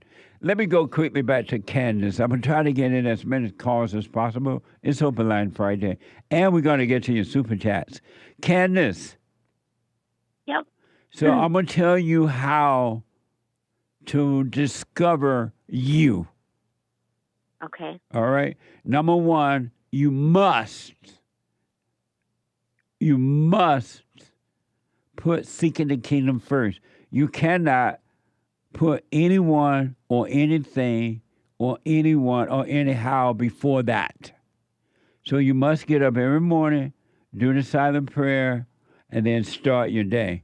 But you got to be still. So during the day, you'll become conscious enough to, when you run into situations and things like that, you will see how to overcome. So you got to put the prayer first, right? Okay. And then number two, from this point forward, for the rest of your life, I encourage you to never, never, never, ever, ever, ever say again, I am lonely. I am this. I am scared. I am angry. I am that, and I'm this, and I am a crybaby, and I'm a this. Never say that again, because that's not who you are. But if you say you are those things, You are believing into hell. You are agreeing with demons that have made a home in your mind and emotions. You are possessed, as every human being is, until they overcome, for those who do overcome. You are possessed by evil spirits, and you're calling those spirits you. So never say, I am those things again. It's enough to see that it's happening inside of your mind and body, but don't call it you. And when you stop calling you, when you stop calling those things you, the false identities will disappear and the real Candace will appear. But you got to stop calling yourself any of those things, period. That makes a lot of sense. If you do those things, Candace, you're going to have paradise, the kingdom of heaven, right here on earth. You have an amazing life. Things have definitely gotten better since I started listening to you. Thank you. You're welcome. And if you do those two things alone, never call those demons you again. It's enough to see it. You want to see it. And when you see it, you just see it. Don't fight with it. Don't call it you. Let it be. Suffer through it, and the Father will take those demons away from you. Got it. Thank you. God bless you in Trump 2024. That's right. Does that help? It does help, yes. That one phrase, all thoughts are lies, has been, it's done so much help for me than all the crap that they tried to do in therapy. So yes. I appreciate you so much. Thank you. You're welcome. So now if you do those two things, I promise you the fake you will disappear. You're not those things, and the real you will appear. And the real you, it's amazing. Thank you. Let me know how it goes. I will. Thank you. All right. I wish you well. Okay. You too. Thank you. You're welcome. 888-7753-773. There's one line open. Another first-time caller out of Georgia. Georgia, on my mind. April, welcome to the show. You're on the air. Thank you, Jesse. You're welcome. How are you? All is well. First of all, before I get to my question, I am so surprised that I just experienced being nervous when I answered the phone. Then I had to relax a little bit, and then I just kind of stopped. And when I was waiting, I just kind of looked at it, and I was like, okay, this isn't real. Yeah. So it took me by surprise, actually. But I'm trying to work on myself, and my question is, doing this and with everything going on with politics and daily life, how do you know how to trust people? You know by not trusting people. You should never, ever, ever, ever trust anyone. Okay. And don't walk around saying, I don't trust nobody. I ain't going to trust no one, right? Right. But just, you only should have faith in God. You cannot trust mankind. You can't trust human beings because human beings are evil. Their hearts are wicked, and they cannot be trusted. But you're still going to work with human beings. You're going to buy merchandise from human beings. You're going to go to the marketplace, but do not trust anyone. Never, right. Ever, ever. But don't have in your mind that you distrust or that you trust, because if you have in your mind that you distrust, you're going to be trying to trust. And if you have in your mind that you trust, you're going to be trying to distrust. But if you don't have either one of those ideas in your mind, you will never have to think about that at all. I think with expectations, it always makes you end up either disappointed or surprised. And I learned from it was another podcast that just don't expect anything from anybody. And that's helped a lot with my stepchildren. Because if I expect them to treat me a certain way, or if I expect this and I expect that, the expectations sometimes can just lead you down a crazy path. Why do you have stepchildren? because I have a husband that has kids from another marriage. And why did you marry a man that already has children? Because I'm crazy.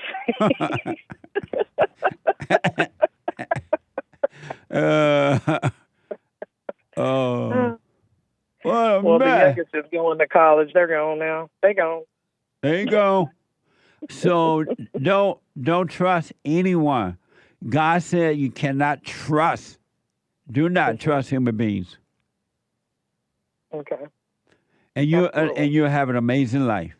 And have no expectations at all from anyone, of anyone.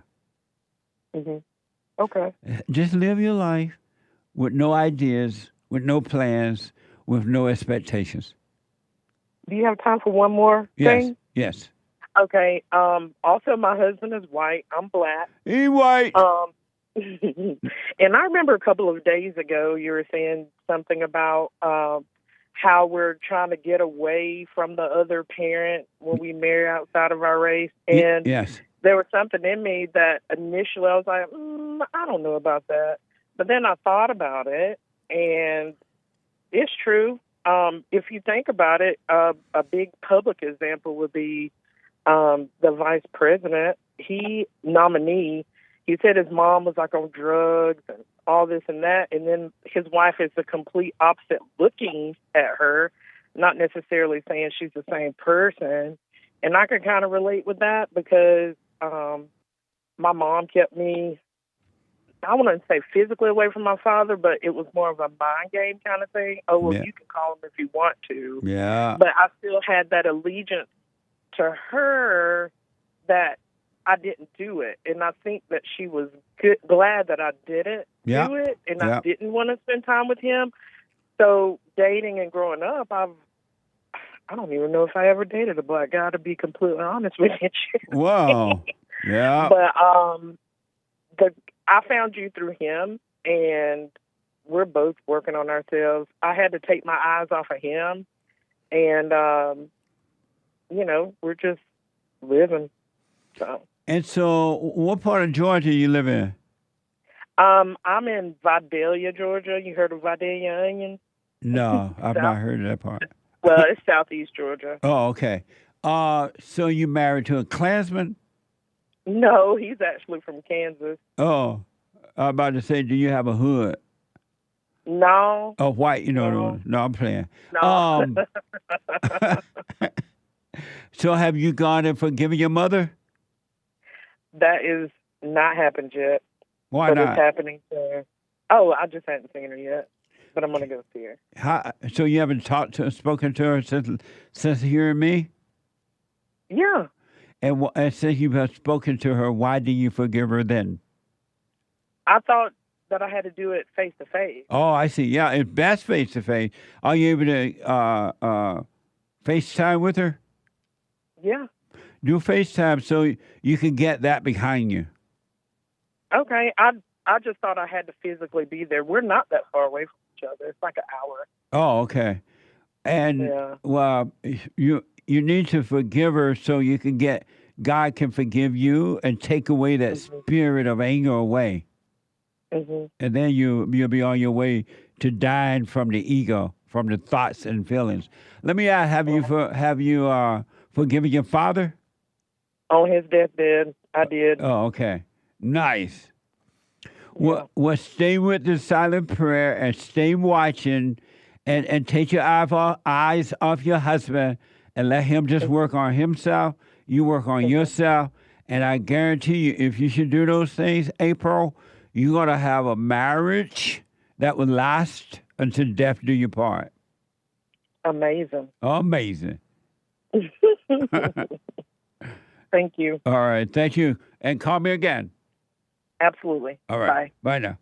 888-7753-773.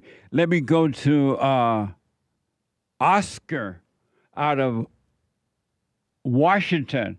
Oscar, welcome to the show. You're on the air. Oh, hold on. I had the wrong one. Oscar. Good morning, Jesse. Happy White History Month. Thank you. Happy White History Month.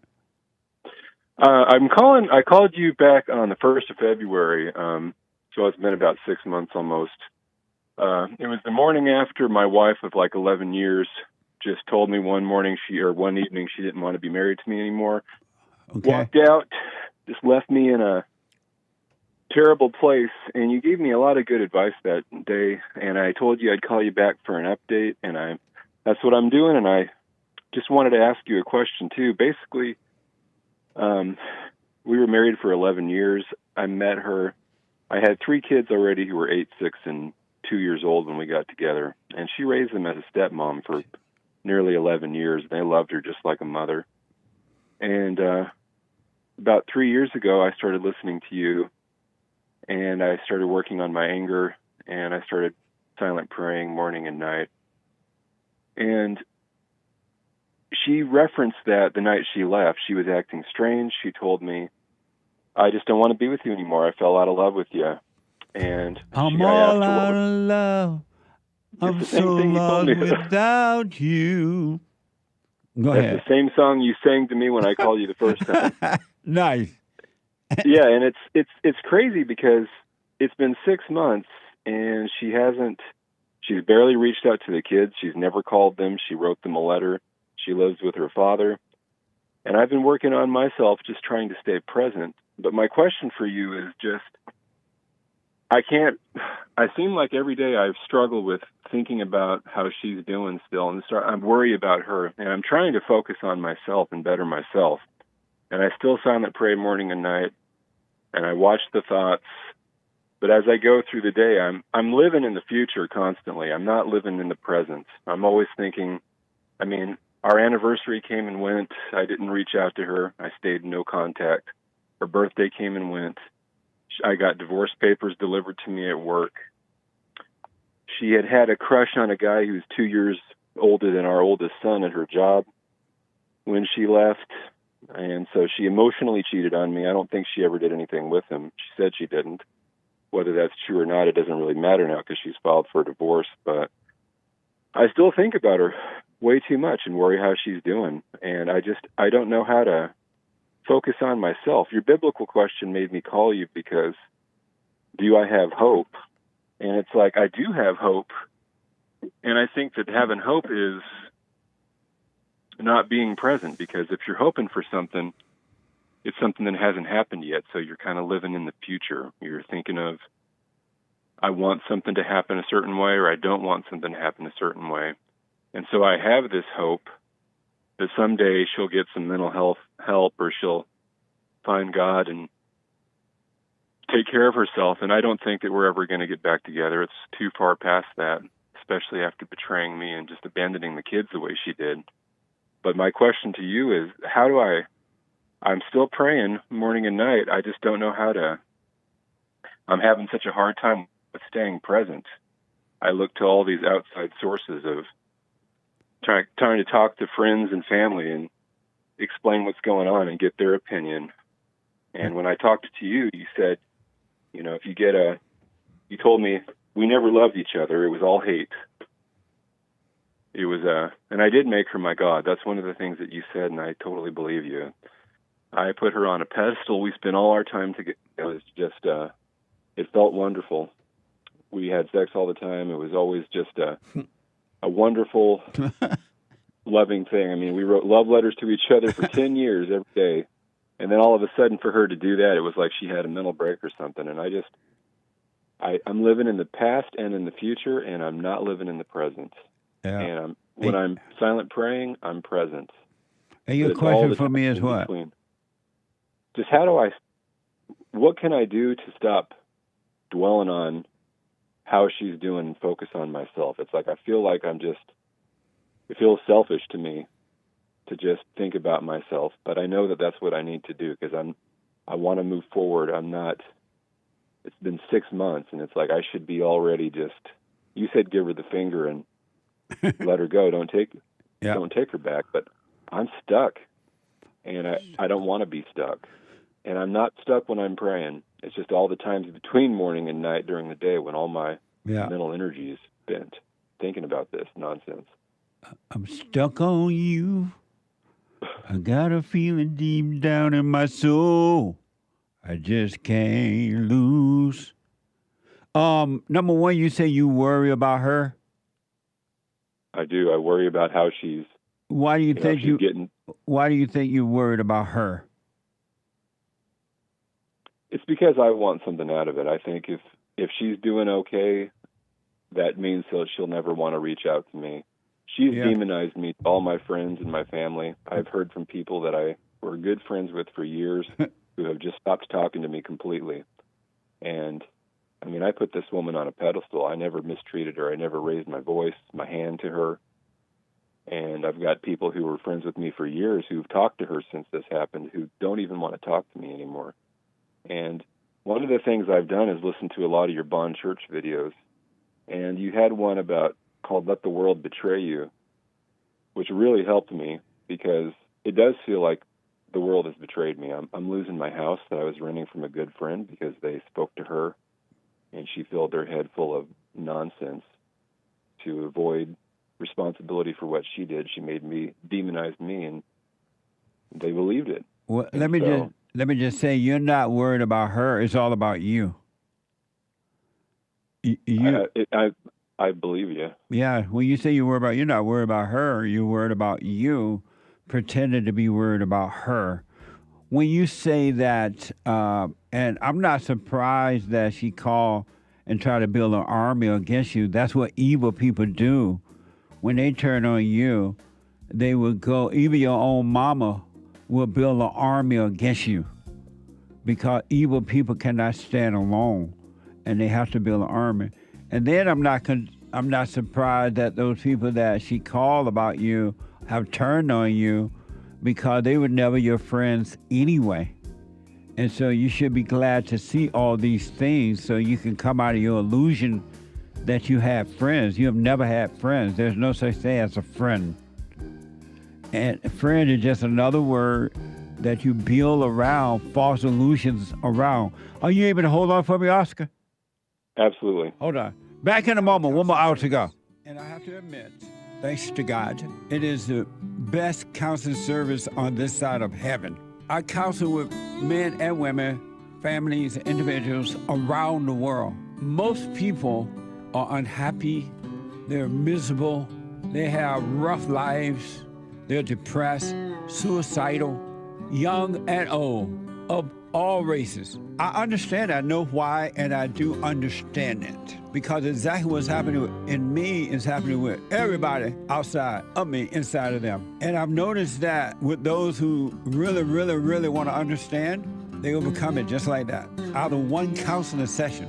If you need counseling, you can go to rebuildingtheman.com or call 800-411-2663. 800-411-BOND. Best counseling service on this side of heaven.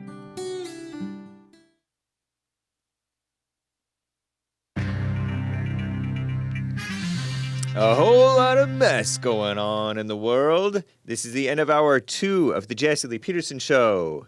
It is Express Yourself Friday, July 19th, AD 2024. Stay tuned for hour 3. Last hour of the Jesse Lee Peterson Show is coming right up, guys. The lines are full. JLP will be right back to your calls. But first, fake news, not fake news. And we will also get to the super chats. Appreciate those, everybody.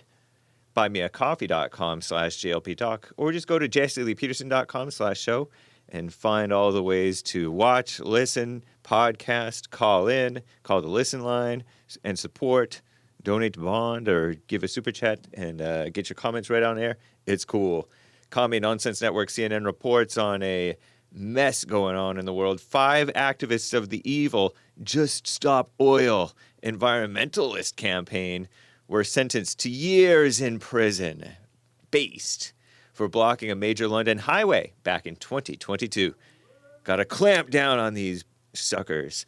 The Climate Justice Group, which is not what it is, it's Commie Nonsense Network's the euphemism for it, demands that the United Kingdom government forge an international legally binding treaty to end the extraction and burning of oil and coal by 2030. Ridiculous. Fire them all, has staged a high-profile protests in recent years, including spray painting cultural heritage sites, targeting pieces of artwork, mostly white cultural heritage, by the way, pieces of artwork and disrupting major sporting events. Ridiculous. The latest sentences have drawn criticism from environmentalist agencies and scientists, also known as liberals, with the Just Stop Oil group describing the decision as an obscene perversion of justice. They wouldn't know justice if it slapped them in the face. Based. Anyway, and actually the government's evil too, so it's a mess. Also, stuff going on in the world, people dying. Bob Newhart, remember that guy? I'm not sure I do. I vaguely recognize that name, though. Legendary comedian, according to CNN. Known for his stammering, deadpan unflappability. He has died at the tender age of 94 years old. Gone too soon.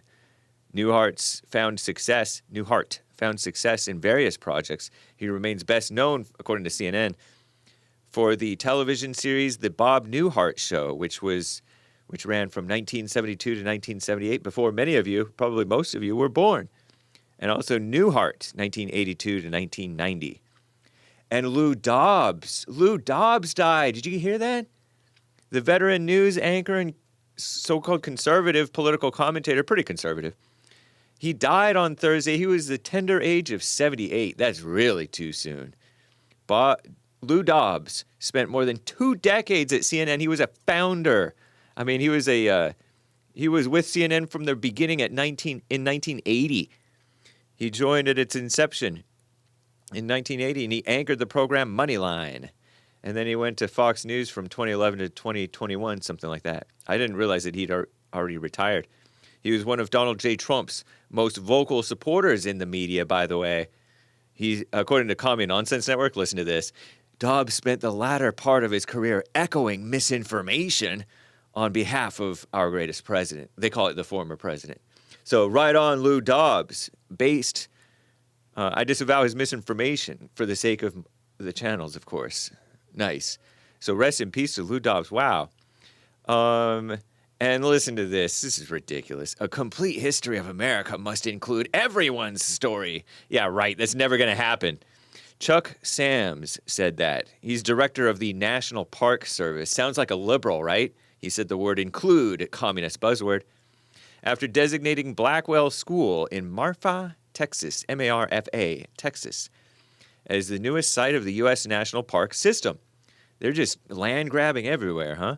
The small building was the sole public education institution for Marfa, Texas's Mexican and Mexican-American students from 1909 to 1965, and I doubt that they were called Mexican-Americans back then.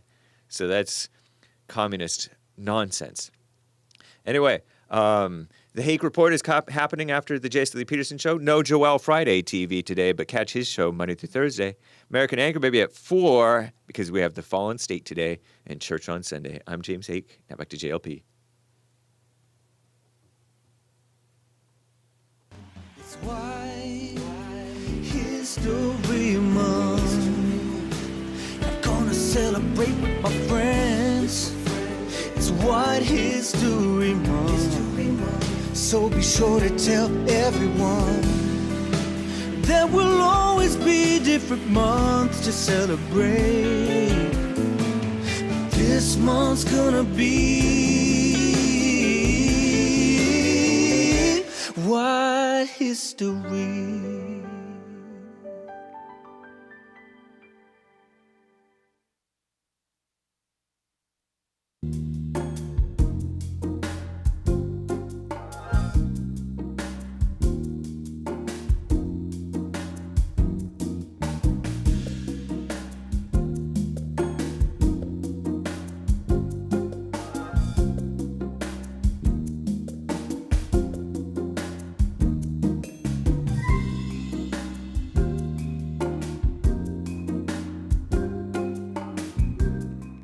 Uniting the races with truth instead of dividing them with lies. We're also rebuilding the family by rebuilding the man.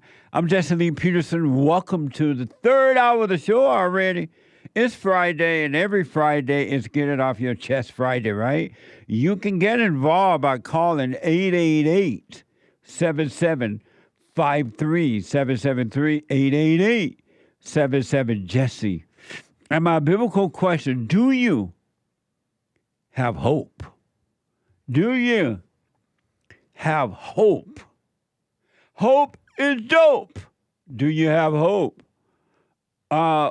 You can, if you're busy, you can listen to the show on your iPhone, iPad. Podcast, too. You make sure you podcast. But you can listen no matter what you're doing and where you are by calling the listen line on TalkStream Live at 605-615-4131. 605-615-4131. And to donate, and we're going to get to your super chats here. To donate and have your comments read out loud, go to Buy Me a Coffee. BuyMeACoffee.com/Jesse, JLP Talk. BuyMeACoffee.com/JLP Talk. A bond, JLP Cash App. And good morning to the ladies who were at the meeting last night. We had the women's forum last night. I stayed up late, but it was worth it. The meeting was mind-blowing every Thursday night of the month. So, it's Friday. Every Friday, get it off your chest day. Every Friday is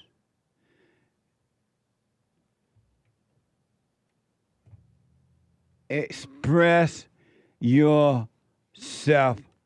They say, is Donald Trump an intellectual? Trust me, I'm like a smart person. Friday. You, Tom, like a mug. You need to go and get yourself bleached because everything you say about black people and you're sitting up there looking like a tar baby. It might sound like a semantics argument, but he's a great alien. I wonder if he's been smoking pot. I said, let Trumpomania run wild, brother. Let Trumpomania rule again. Let Trumpomania make America great again. That's right. New footage has emerged revealing America just how close Donald Trump came great to death. again. A computer-generated 3D visualization shows a bird's-eye view of the bullet skimming Donald Trump's ear.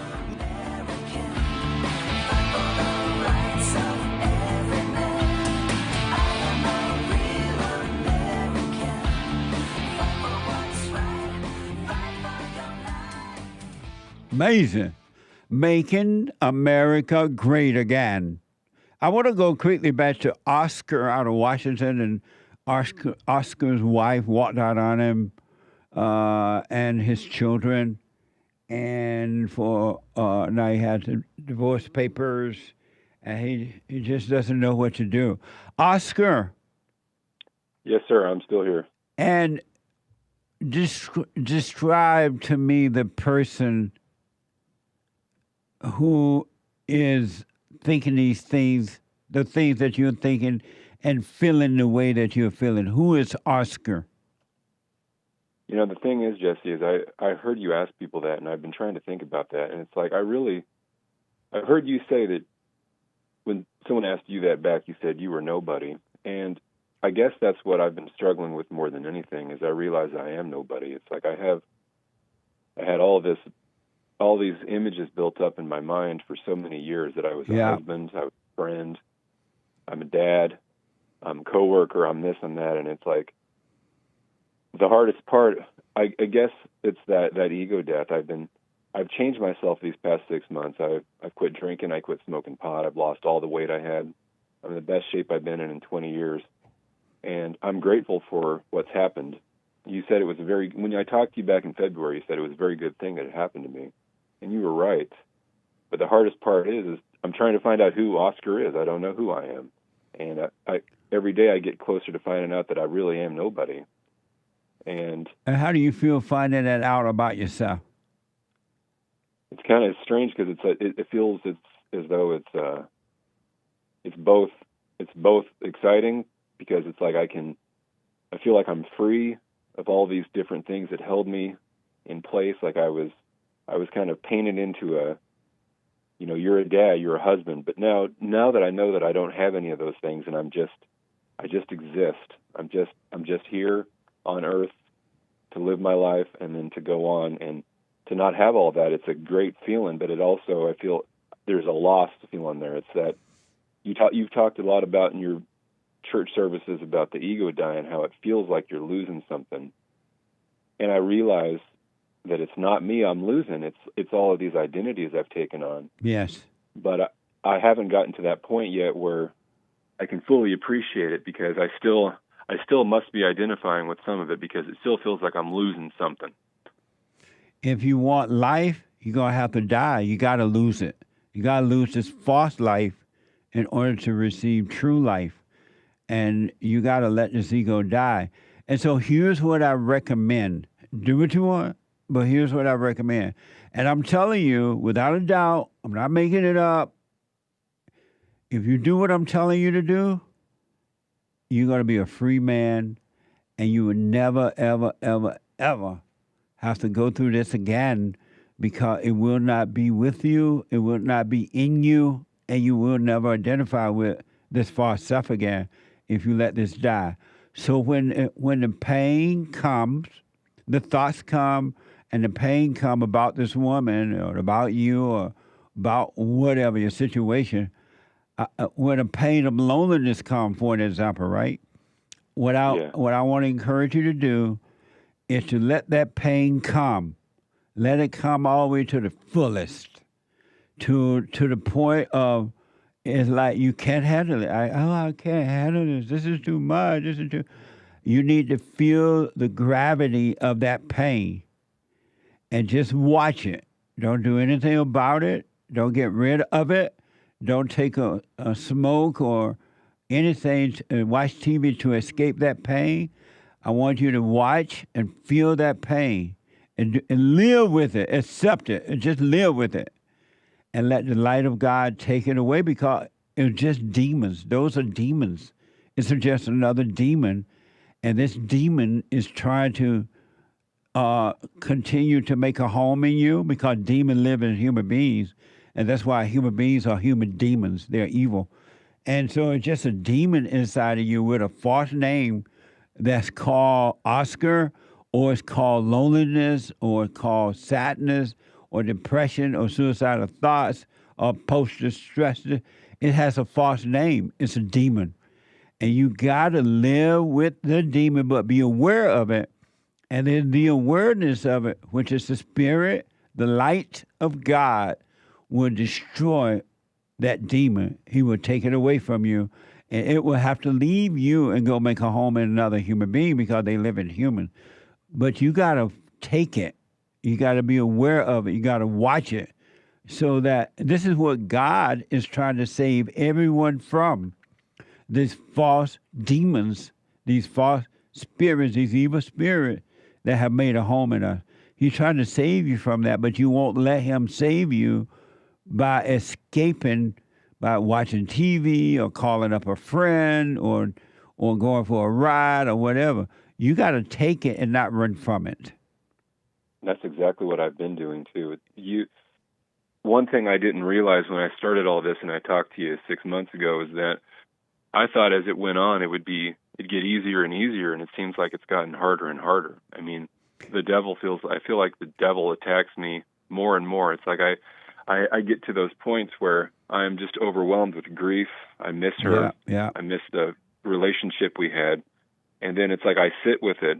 And you're right. It's like I feel, I don't know how to describe it. I feel just peace come over me when I'm sitting with the pain. God takes it from me. Yes. But then there's times when it's like I wimp out, and I get to a point where it's like, I got to call somebody. I got to call up and talk to them and ask what their opinion is on this.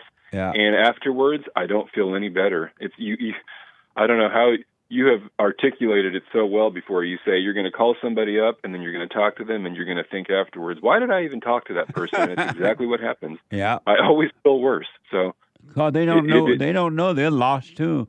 All you're doing is calling up other lost people.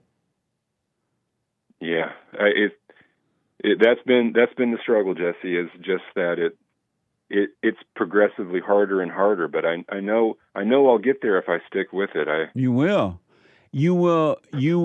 get, and the closer you get to the light, the most fun you're gonna have is going through this death thing, but you got to go through it, and you don't fight with it. All you need to do is watch it, and the light of God has caused you to watch it, right? You got to watch it, but you can't fight because it's spiritual, and you can't fight the devil. The Father will fight because the devil, in all honesty, he has no power, he has no authority. He's been defeated. He's weak. The only thing he can do is tempt you to believe a lie, and you're not resisting the temptation. You're believing the temptation. But resisting temptation or believing that it's you or believing that it's hard, I can't handle it, and all that stuff, let that pass. And I'm Oscar, watch it and die from it. God, God said, come as you are, right? Weary, lonely, afraid, sad, whatever. Come as you are, and he will save you from it. He want to save you from this, but if you reach out to something else or go into your mind and call it you, you're still reaching out to the devil, and the devil is saving you in your hell. It's not you. Don't call it you. Don't run from it. You got to take it to the end. You got to bear it. I will do it, Jesse. I want to tell you how much I appreciate your wisdom. It's listening to you, watching Bonds. I'm going to come join you down in LA sometime when I can afford it. I'm going to drive down there and come to church. It's been I really feel like I've grown as a person, and it's, that's what I need to do. I need to stop taking those easy outs of reaching out to outside sources and just look within, because I fear looking within. I look within, and it's just a swirl of madness in my mind. The devil is just working overtime, but yes, that's in the mind of every human being. Nothing but madness. All human beings are insane.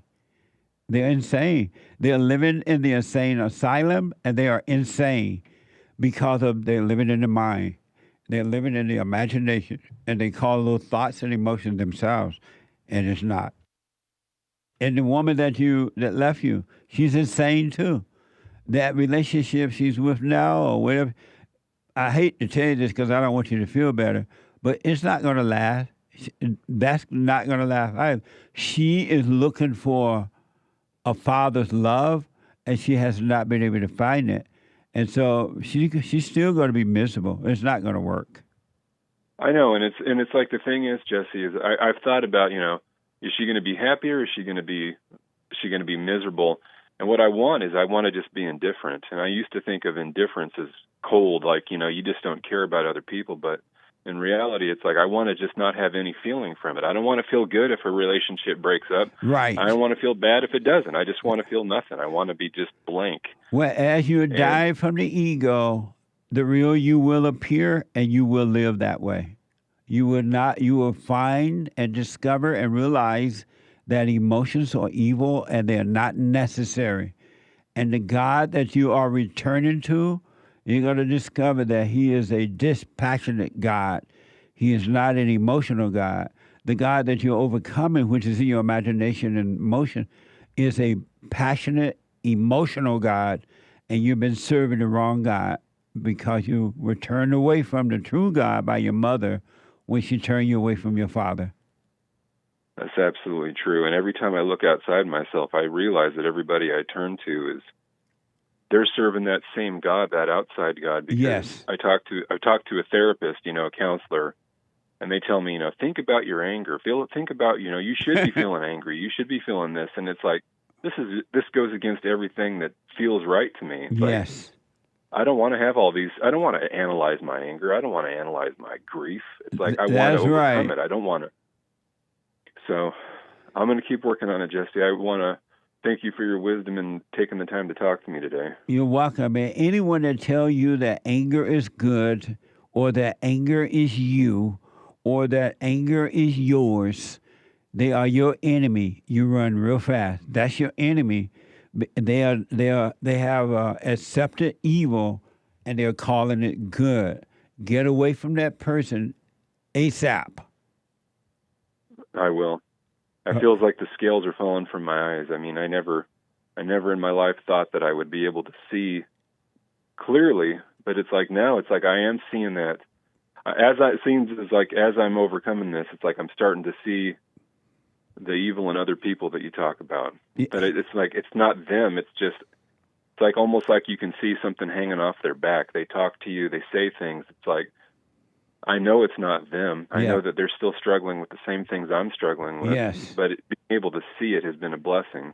Well, as you're seeing and overcoming the evil in you, you're understanding, you're seeing, you're going to clearly see it in every human being, and they will not be able to deceive you.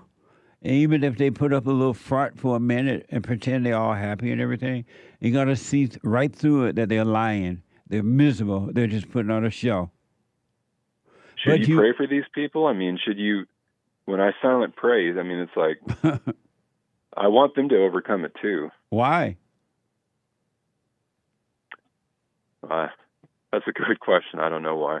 It's just me. That's me focusing on the outside of myself again rather than myself. Yeah, you can't want for them to overcome that. They have to want it. That's not your job to want that. You wish them well. Your prayer for them is that you wish them well, even your enemy, right? But you can't wish for them to overcome hell. Even God doesn't bother anyone that doesn't want to overcome their misery, their hell. He will leave them right in their hell, right? And you shouldn't wish for that either. They should want it. It's not your job to want that. Yeah, I've heard you mention before, God's up there having a mocha latte and a donut or something, and he's not worried about it. But, yeah, that's what you were right. The first thing you said to me this call was that when I'm sitting there worried about how she's doing, I'm not worried about how she's doing. I'm worried about myself. It's all about you, and you're lying that is about her. It ain't about her. It's about you. Yeah.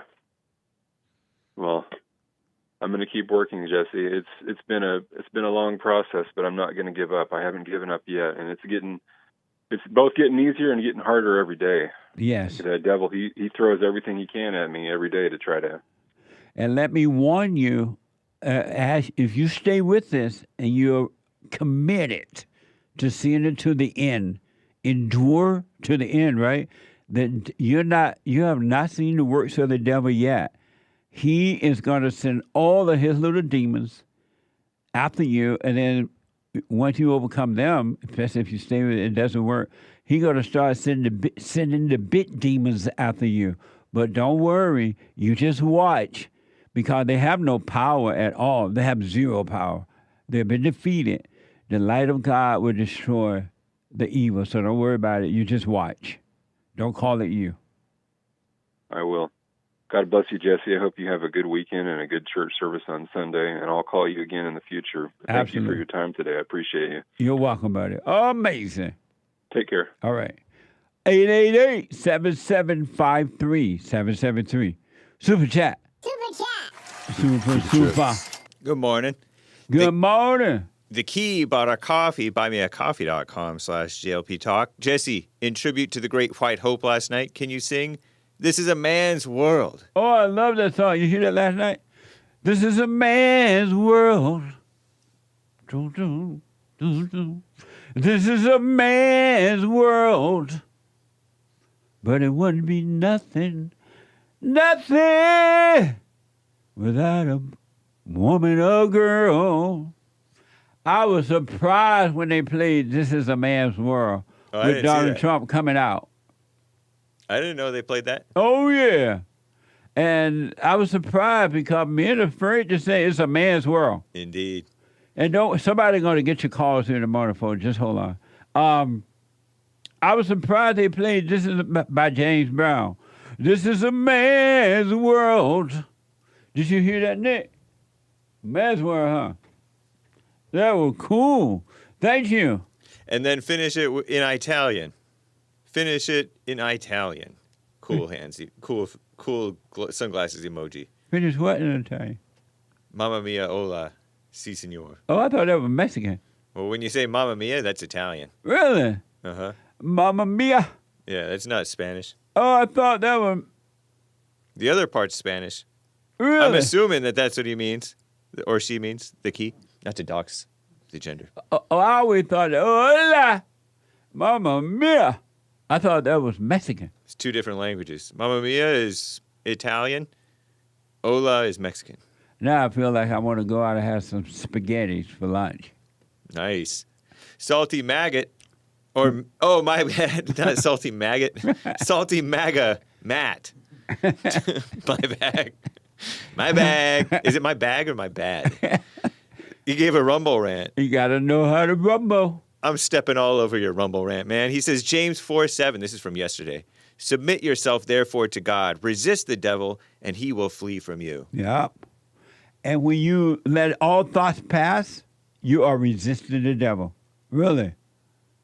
You cannot have an evil or so-called good feeling or thought unless you listen to the devil. You got to let the thoughts pass. You can resist the devil. Amazing. Thank you. Drew, 5 coffees. Biblical question. Do you have hope? As of now, no, I do not have hope. Hope is a tool, he explains, or she explains, he, I think. The devil inside of me uses to keep me living in my imagination, caught up in the future, thinking things turn out good or bad, hoping past interactions went away I would have been so-called happy with. Shout out to you and the gang, Jesse.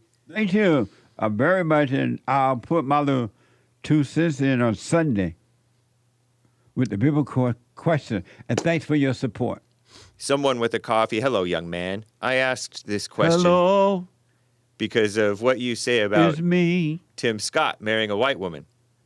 Tim Scott is a mess. If we are not he married a mama's boy, or she married a mama's boy. Yeah. She has children, by the way. Oh, God. And then Tim Scott was at the Republican National Convention preaching like up there all loud and preaching. Why black people got to preach? Calm down. Yeah. But anyway. If we're not our thoughts or a body, why does color matter? I understand about Tim Scott being beta, but Tim Scott married a white woman. It's not that it matters. I talk about the reason that people marry out of their race, they're different color than their parents, is because they're trying to get away from the spirit of their parents. They hate that spirit. And so they end up going and marry, the woman will marry a different color man, the man will marry a different color woman, but because you have not overcome the spirit of the mother, you still end up with the same spirit, it just being a different color suit. But it's the same, you end up marrying your mama, you end up marrying your daddy. That's why you gotta forgive so you can overcome the spirit. And that way you don't end up marrying your mother or your father, the same spirit. So it's the reason behind it, is what I'm saying. But it's okay if they marry. I don't care if they marry. Marry who you want. Thank you, though. It's me, Xenia, with a Rumble rant. Great segment on Owen Schroyer's War Room yesterday. JLP, Strong Arm, Christian Cross, American Flag. Thank you on InfoWars last night. That was fun. I'm there once a month. It was fun. Thank you, Owen. Nice. Coffee from Pablo. Jesse, good morning. Do you think Beta Biden will drop? He has embarrassed himself enough. I'm thinking either it's Big Mama or Gavin Newsom. He calls him a different name. And a question also for Hake. When was the last time you were a beta male? And thank you, Jesse. I am officially now voting for the Great White Hope after watching from a distance. Right on. Thank you. And you know what? I don't know if Biden, maybe the pressure will get so bad on him, he will resign, he'll quit. As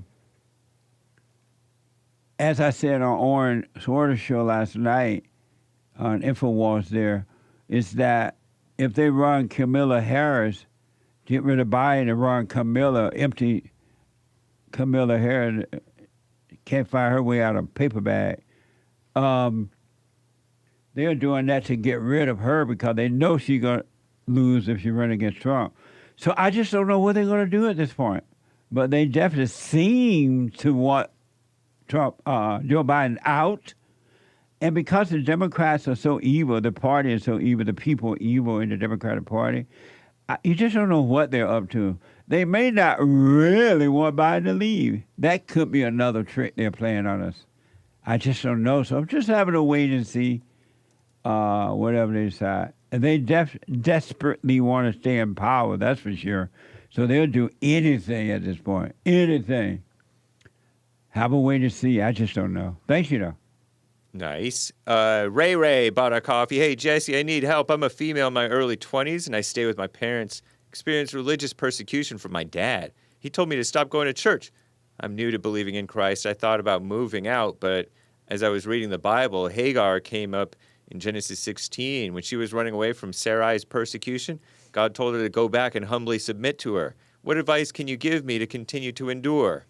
Don't be angry about it. You see it for what it is. Know that they can't help themselves, but don't you be angry. Stay away from the anger, and you will endure it, overcome. And if you need to move, it will happen naturally. You'll just be able to walk away. But you got to stay away from the anger.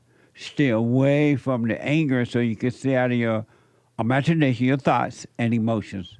All thoughts and all emotions are all lies all the time.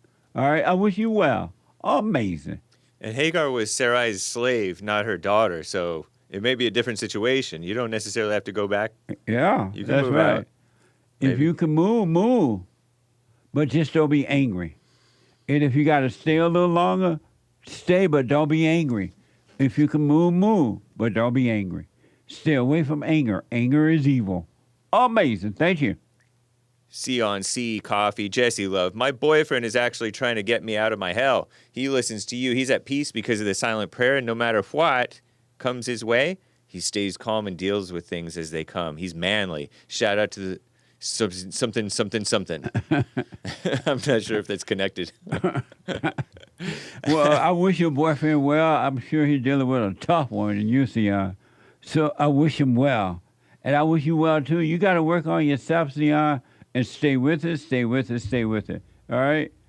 You can't rely on your boyfriend. He can't save you.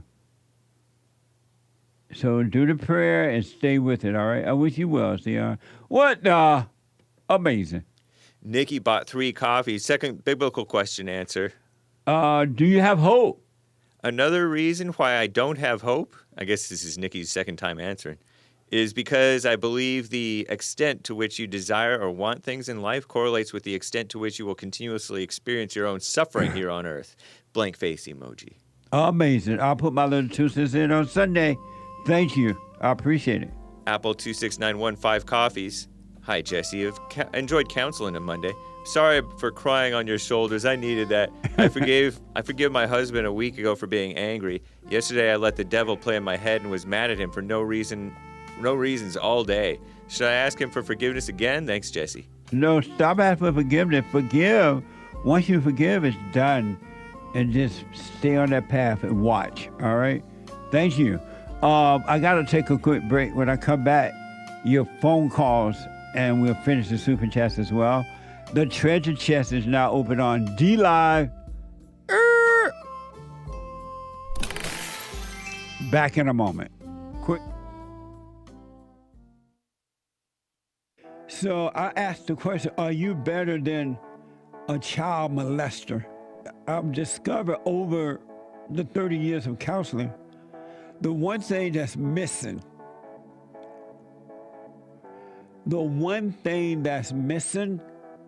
and I think because it's not taught in the homes or talked about, we don't have examples of it, right, is love. Our theme this year is to bring back Christianity, to love God with all our heart, soul, and might, our neighbor as ourselves, and to endure. And when you're in a fallen state, people will judge the molester but think they're better than the molester. And I ask, well, why do you think you're better? When I realized it doesn't matter what you think about yourself or how much you have or don't have or how you accomplish things in life or don't. If you have no love, you have nothing.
Okay, folks, welcome back. 888-775-3773. The Hake Report. Hake Report is coming up at the top of this hour. The Hake Report at 9 a.m. this morning from 9 to 11, Monday through Friday. You don't want to miss it. You're going to be hearing some stuff about last night in our RNC convention, Republican convention. You're going to get feedback about whatever else you want to talk about on the Hake Report. And he is one guy, white man, that's not afraid. He's like Trump. He's like Tucker. He's like Trump. Oh, Lou Dobbs died. Lou Dobbs dead. Expired. He was a reporter, right, at one time? It's been CNN and Fox News, cable news host. Oh, this is from CNN.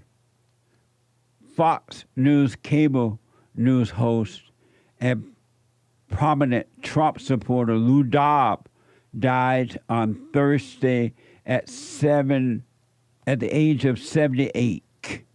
78. He was 78 years old. Lou Dobbs. May his soul rest in peace, I'm saying. He was a Fox business host from 2011 to 2021 after being on a CNN anchor before that. He was at CNN at least. He was at CNN at its start back in 1980. So may Lou Dobbs' soul rest in peace. 78. Wow. I'm 70, almost 78. What the? Here he is, he's young. Oh, that's him, huh? That's Lou Dobbs. He used to be on Moneyline? Yeah, CNN. He was young. Yeah. Way back in the 80s, 1980. Well, may his soul rest in peace. He had you on the show back when he was on Fox News. Yeah, I remember. He really liked you. Yeah. No, I remember. I'm grateful too. Fox Business. May his soul rest in peace. Lou Dobbs, dead at 78 years old, according to CNN. And Fox News, right? Yep. Amazing. But anyway, what was I saying before that? Oh, so the Hake Report. And then at 12 noon, the FarleyState.tv, amazing discussion with John Farley. And John is a comedian, actor, and the younger brother of legendary Hollywood star Chris Farley. Watch this.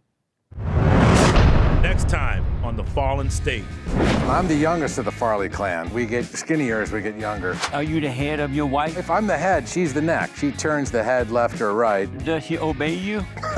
That's funny. What the? Oh, you love your anger? You know, sometimes I like to bottle it up deep down inside me and explode it out at inappropriate times. I gotta put you on the hot seat. Oh my God, there's sweat coming off my man boobs. I'm terrified for my wife to see this. But you have not learned from your misery. I had a blast trying to.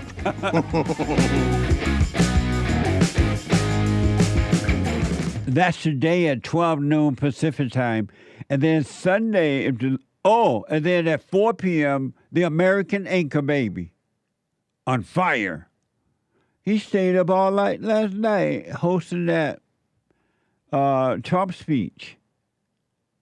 I couldn't watch it because I was holding women's forum last night. But it was amazing. He watched it. He showed it to you. And he's back at it today at 12 noon Pacific time. You don't want to miss it. Sunday morning. At 4. I mean 4, not 12. 4. 4 p.m. Not 12. 4 p.m. And then Sunday morning fellowship for all. Everybody welcome to the fellowship. Church at Barn at 11 a.m. Doors open at 10:30 a.m.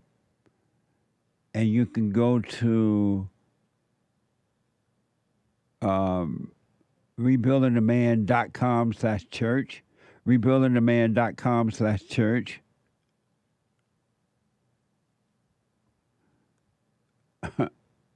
rebuildingtheman.com/church. I'll read a note from Joel. Rebuildingtheman.com/church at doors open at 10:30. Meetings start at 11 a.m. Pacific time, 2 p.m. Eastern time. All right.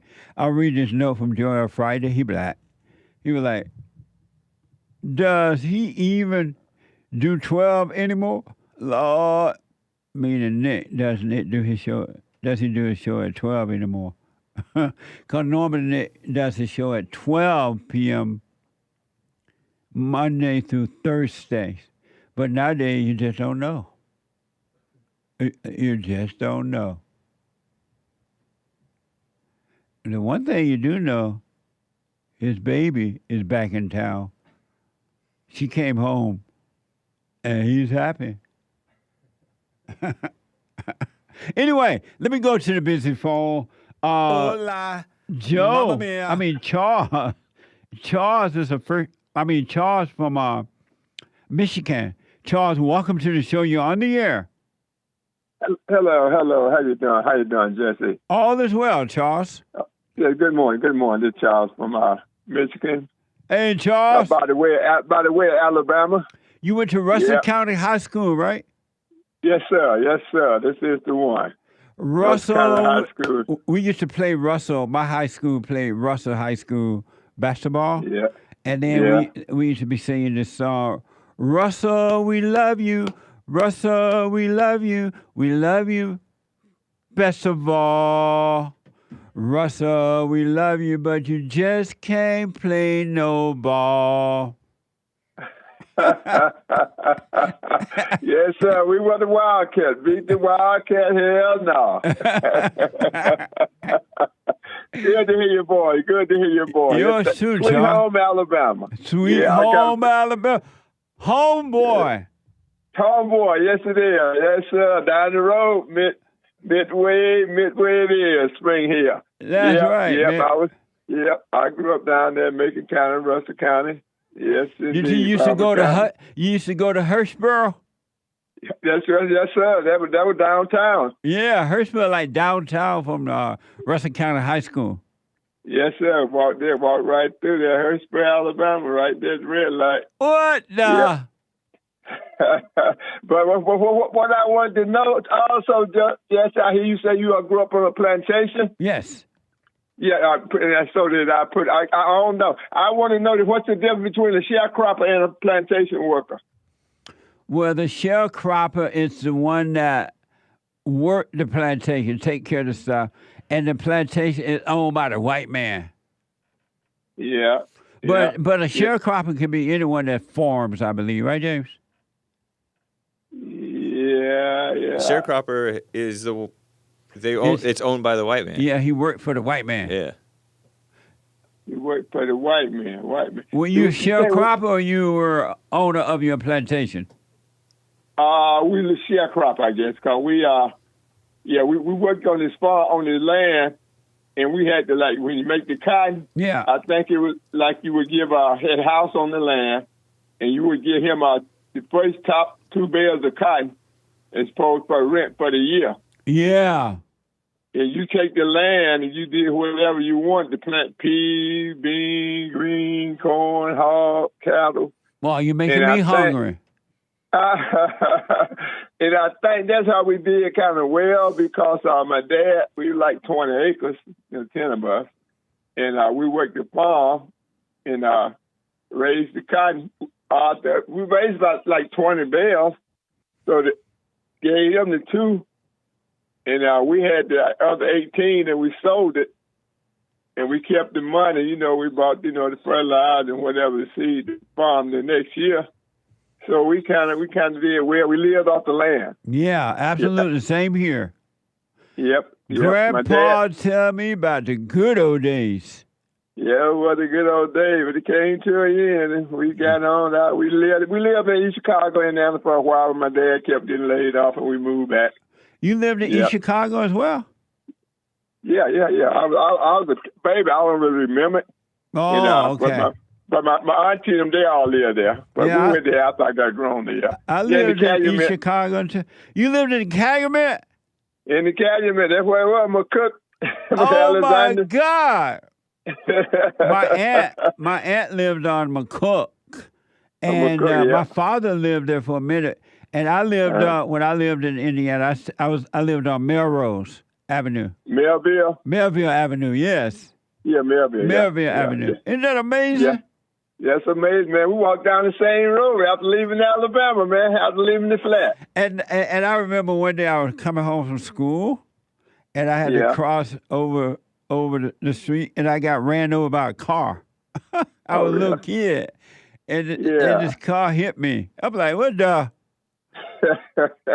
And not only did you went to Russell County, right down the road from me at Comer High School. You end up marrying my girlfriend's sister. Yeah, Annie. Yeah, she told me to tell you hi. I talked to her last week. She told me, Annie. they can't Punch you hi. I said, Punch got her own TV show now. Punch is something else. Yeah, Punch. That's right. Yeah, she still taking care of Cal, and I think that Gene or John won down in Uvalde in the home. Yeah, amazing. Amazing. What? That's good talking about. I ain't gonna hold you long, but you're doing an amazing job, man. Appreciate you. Who say can nothing good come out of spring here? That's Great. right. Amazing. Yes, sir. All right. Excellent. Happy White History Month, Jeff. Happy White History Month. Thank you, Charles, for calling, man. Good to hear from you. Call me again. Yeah, good to hear. Okay, I will. Amazing. Take care now. That's amazing that we lived, so I never knew him growing up, but we lived all around each other like that. What the? Maybe that's my brother, and I don't know it. From a different mother. Oh, amazing.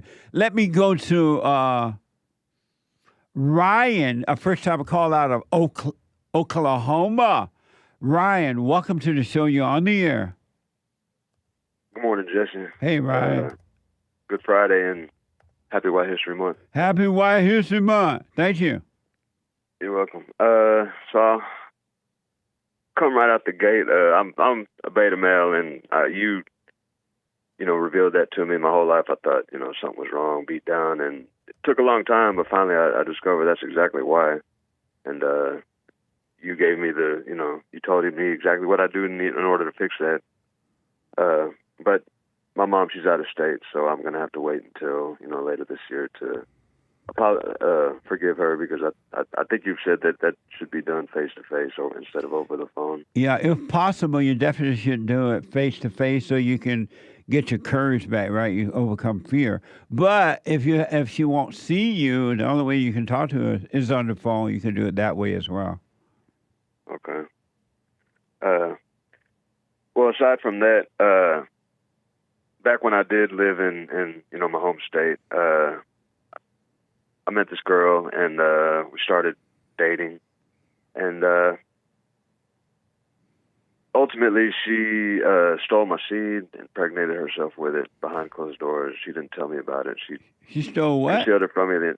She impregnated herself behind closed doors and without my knowing. She stole your seed, you say? My seed, yeah. You know really? what that is, right? How does someone steal a seed? Well, I don't want to get. Oh, yeah, don't say it, because kids. What the? Yeah, so, that has caused a lot of stress and mental trauma that I've been going through since I moved out of state. And I don't know what to do. I'm getting different opinions on what I should do, and even when it comes to what would God want me to do, I don't know. Because, obviously it's going to be raised a beta if it's raised without his father. But it's kind of hard to return and just the shame that I have, just to confront that child with the shame I have. And why you have shame? It wasn't you. She did it. Why do you have shame?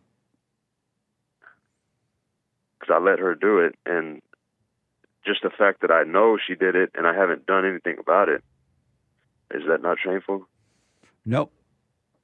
There's no such thing as you having shame. Shame is an illusion.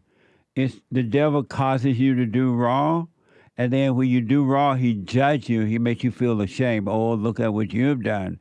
Lou, what will people think about that? You're no good. There's no such thing as shame. So let those emotions pass because they're not real. And God is not judging you for that at all. And so there's no reason for you to judge yourself. Satan is judging you. Let that idea, let those emotions go. No such thing as shame. So as far as the baby goes, should I just, let her have it and go on with my life? Absolutely. Absolutely. Do not let her force a child on you. She did that. She got to pay the price for it. You shouldn't be feeling guilty or responsible for it or anything. That's on her. That's her issue. She got to face that.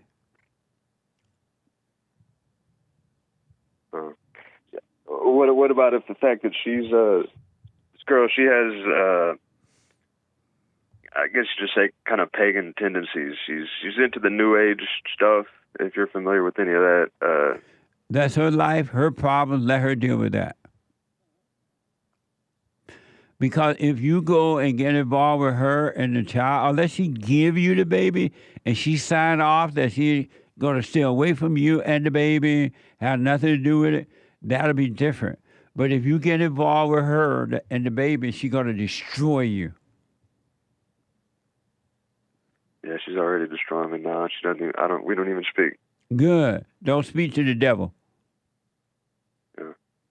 Be glad the devil is gone. Yeah.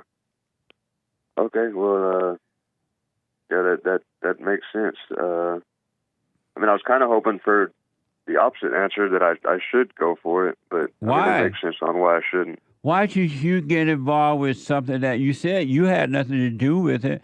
She can't be trusted. She did that to you. She stole this from you.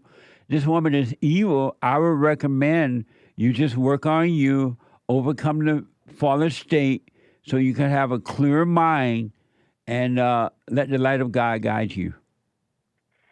And should I not try to have children in the future? Because that would have been my firstborn. If you get married and you want children, make as many babies as you can. Okay.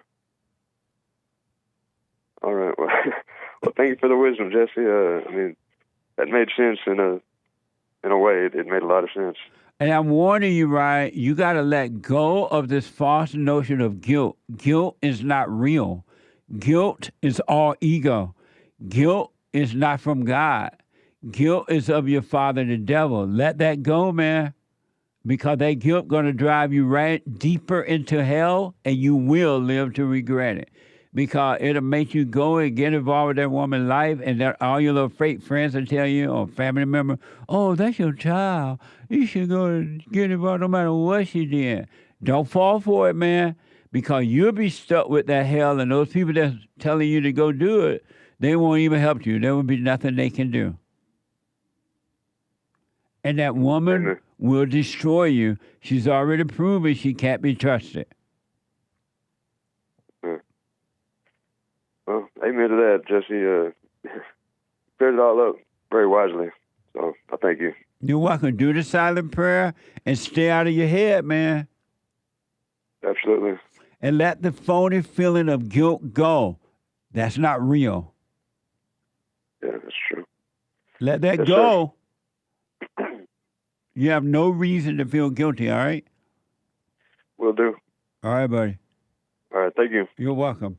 888-7753-773. Let me go to RAMSEY, a first-time caller out of New York. RAMSEY, welcome to the show. You're on the air. Hey, Jesse. Hey, RAMSEY. I have a question about forgiveness. Okay. So I get that you say once you forgive, you're done. Yes. In relation, I'm talking specifically about my relationship with my mom. Uh-huh. She's an alcoholic. She's been an alcoholic for 20 years. She was a great mom when we were young. And when we were in our teenage years, she started, succumbing to her addiction. Since then, our relationship has been basically non-existent. She tried to get some help. She went to rehab. me and my sister went down with her and went through the whole process. And when we went through that process, both me and my sister did forgive her. But since then, she's relapsed over and over again, and her behavior is very unpredictable. And so what I find myself asking is, have I truly forgiven her, because it is a one-time thing, but after that forgiveness, the initial forgiveness happened, there's been all these new violations of the trust, the relationship. And so I'm basically asking, how do you continue a relationship, if you want to, with someone like your mother when you never know what you're getting? Well, you don't continue. You keep her far away from you and let her deal with her own hell, because she will give you hell as well. She has no love. It's all about herself. And the reason that she's an alcoholic, because she's about herself. She has no love. So you better stay out of the way. Right. And keep her out of your way. Just don't be angry at her. Wish her well in your heart. Wish her well. But you stay away from her. Right. So does that even apply, like, for instance, she hasn't taken care of herself, and so she's getting up there in age, and my grandfather has been supporting her and kind of enabling her her whole life. Yeah. And I'm just curious, you know, is that something where you just completely disregard someone? I mean, there's a real likelihood that she can be homeless or... Those are her problems, not yours. If Yeah. she's homeless and you're driving down the road and you see her on the side of the road living in a tent, oh, that's mama. Look at mama over there. What the? That's her problem, not yours. Everybody must bear their own cross, and your mother loved her misery. That's why she's doing it. Yes, I agree. And she will You know, impose there her is- hell on you if you get in the way. There definitely is a light within her. And so I'm curious. Ain't no light in her. Well, okay. My question is, how would you identify when someone has turned something around if the door remains closed to them? So You don't need to identify. That's her problem, not yours. If she overcomes, that's nice for her. If she doesn't, that's nice for her. You don't need to be concerned about that. You need to work on you so the light can guide you, and you will understand and see what's going on around you inside of other people. Gotcha. So you recommend just completely moving on? Give her the finger and go on. Wow. Okay. But just And don't I be just angry. have- Don't resent her. Yeah, I was angry as a kid because I didn't understand Yeah. what was going on. She put a lot of her pain into me and my sister. Yeah. And I'm grateful for it because it made me who I am and, you know, created some resilience and helped me build my character. But pain don't make you who you are. Pain destroys you. It doesn't make you a better person. But don't you say you relax in the pain? Yeah, and that but gives you the opportunity But you relaxing in the hell, and in that hell that you're relaxing in, the light of the Father come and take you out of that, take that hell away from you. Right. And I had one more question. Real fast. It's about knowledge. I know you say every thought is a lie. I'm curious what your thought is on, you know, being curious and pursuing knowledge. For instance, like having an interest in books and art and travel. As long as you don't, with knowledge, as long as you use it as a tool, but not as an identity, you'll be fine. It's just a knowledge, like you would use a hammer. You use that knowledge, and then when you're done with it, put it away, but don't identify with it. Beautiful. Thank you, Jesse. You're welcome, buddy. I wish you All well. right. You too. All right. Thank you. Okay. Can we do super chat? Super chat. Apple 2691 says, "Oh yeah, you already answered about should I ask him for forgiveness about the husband she keeps on getting mad at." Right. Greenwall with a diamond. Why did Kim Cheatle smirk when she said ensure safety about the in the Secret Service? I don't trust her at all. What an evil woman. Thank you. And the rest of the super chats we'll have to read on Monday because these are way too long, not pithy, guys. But I appreciate you, JV, the great Nick LaBoy, and the rest of the guys. Yeah, we'll read them on Monday if the Lord is willing. And the Credo Roth, the hate report is coming up now. Get on that straight and narrow path and stay there. Do the silent prayer. Forgive your mothers and your father. Your mothers are evil. They have no love. They can't help themselves. All right? And forgive your fathers. They can't help themselves. They're just like your mama. Work on you. You are your world. You take care of you, you'll be fine. All right. I'll see you on Sunday at the Fellowship. The Hate Report coming up now. Then the Farley State at 12. And then the American Anchor Baby at 4. Amazing. Josh out of North Carolina. Mike out of California. And all the calls that are dropping. It's been amazing. Take care, y'all. And blah, blah, blah, blah, blah. Bye.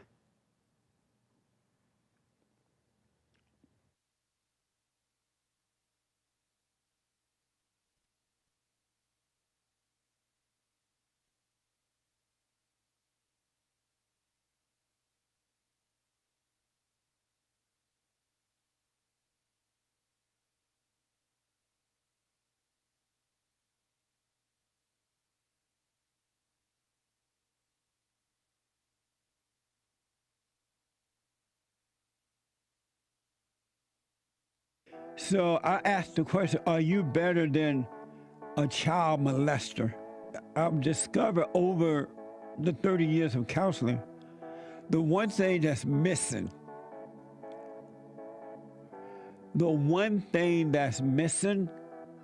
and I think because it's not taught in the homes or talked about, we don't have examples of it, right, is love. Our theme this year is to bring back Christianity, to love God with all our heart, soul, and might, our neighbor as ourselves, and to endure. And when you're in a fallen state, people will judge the molester but think they're better than the molester. And I ask, well, why do you think you're better? When I realized it doesn't matter what you think about yourself or how much you have or don't have or how you accomplish things in life or don't. If you have no love, you have nothing.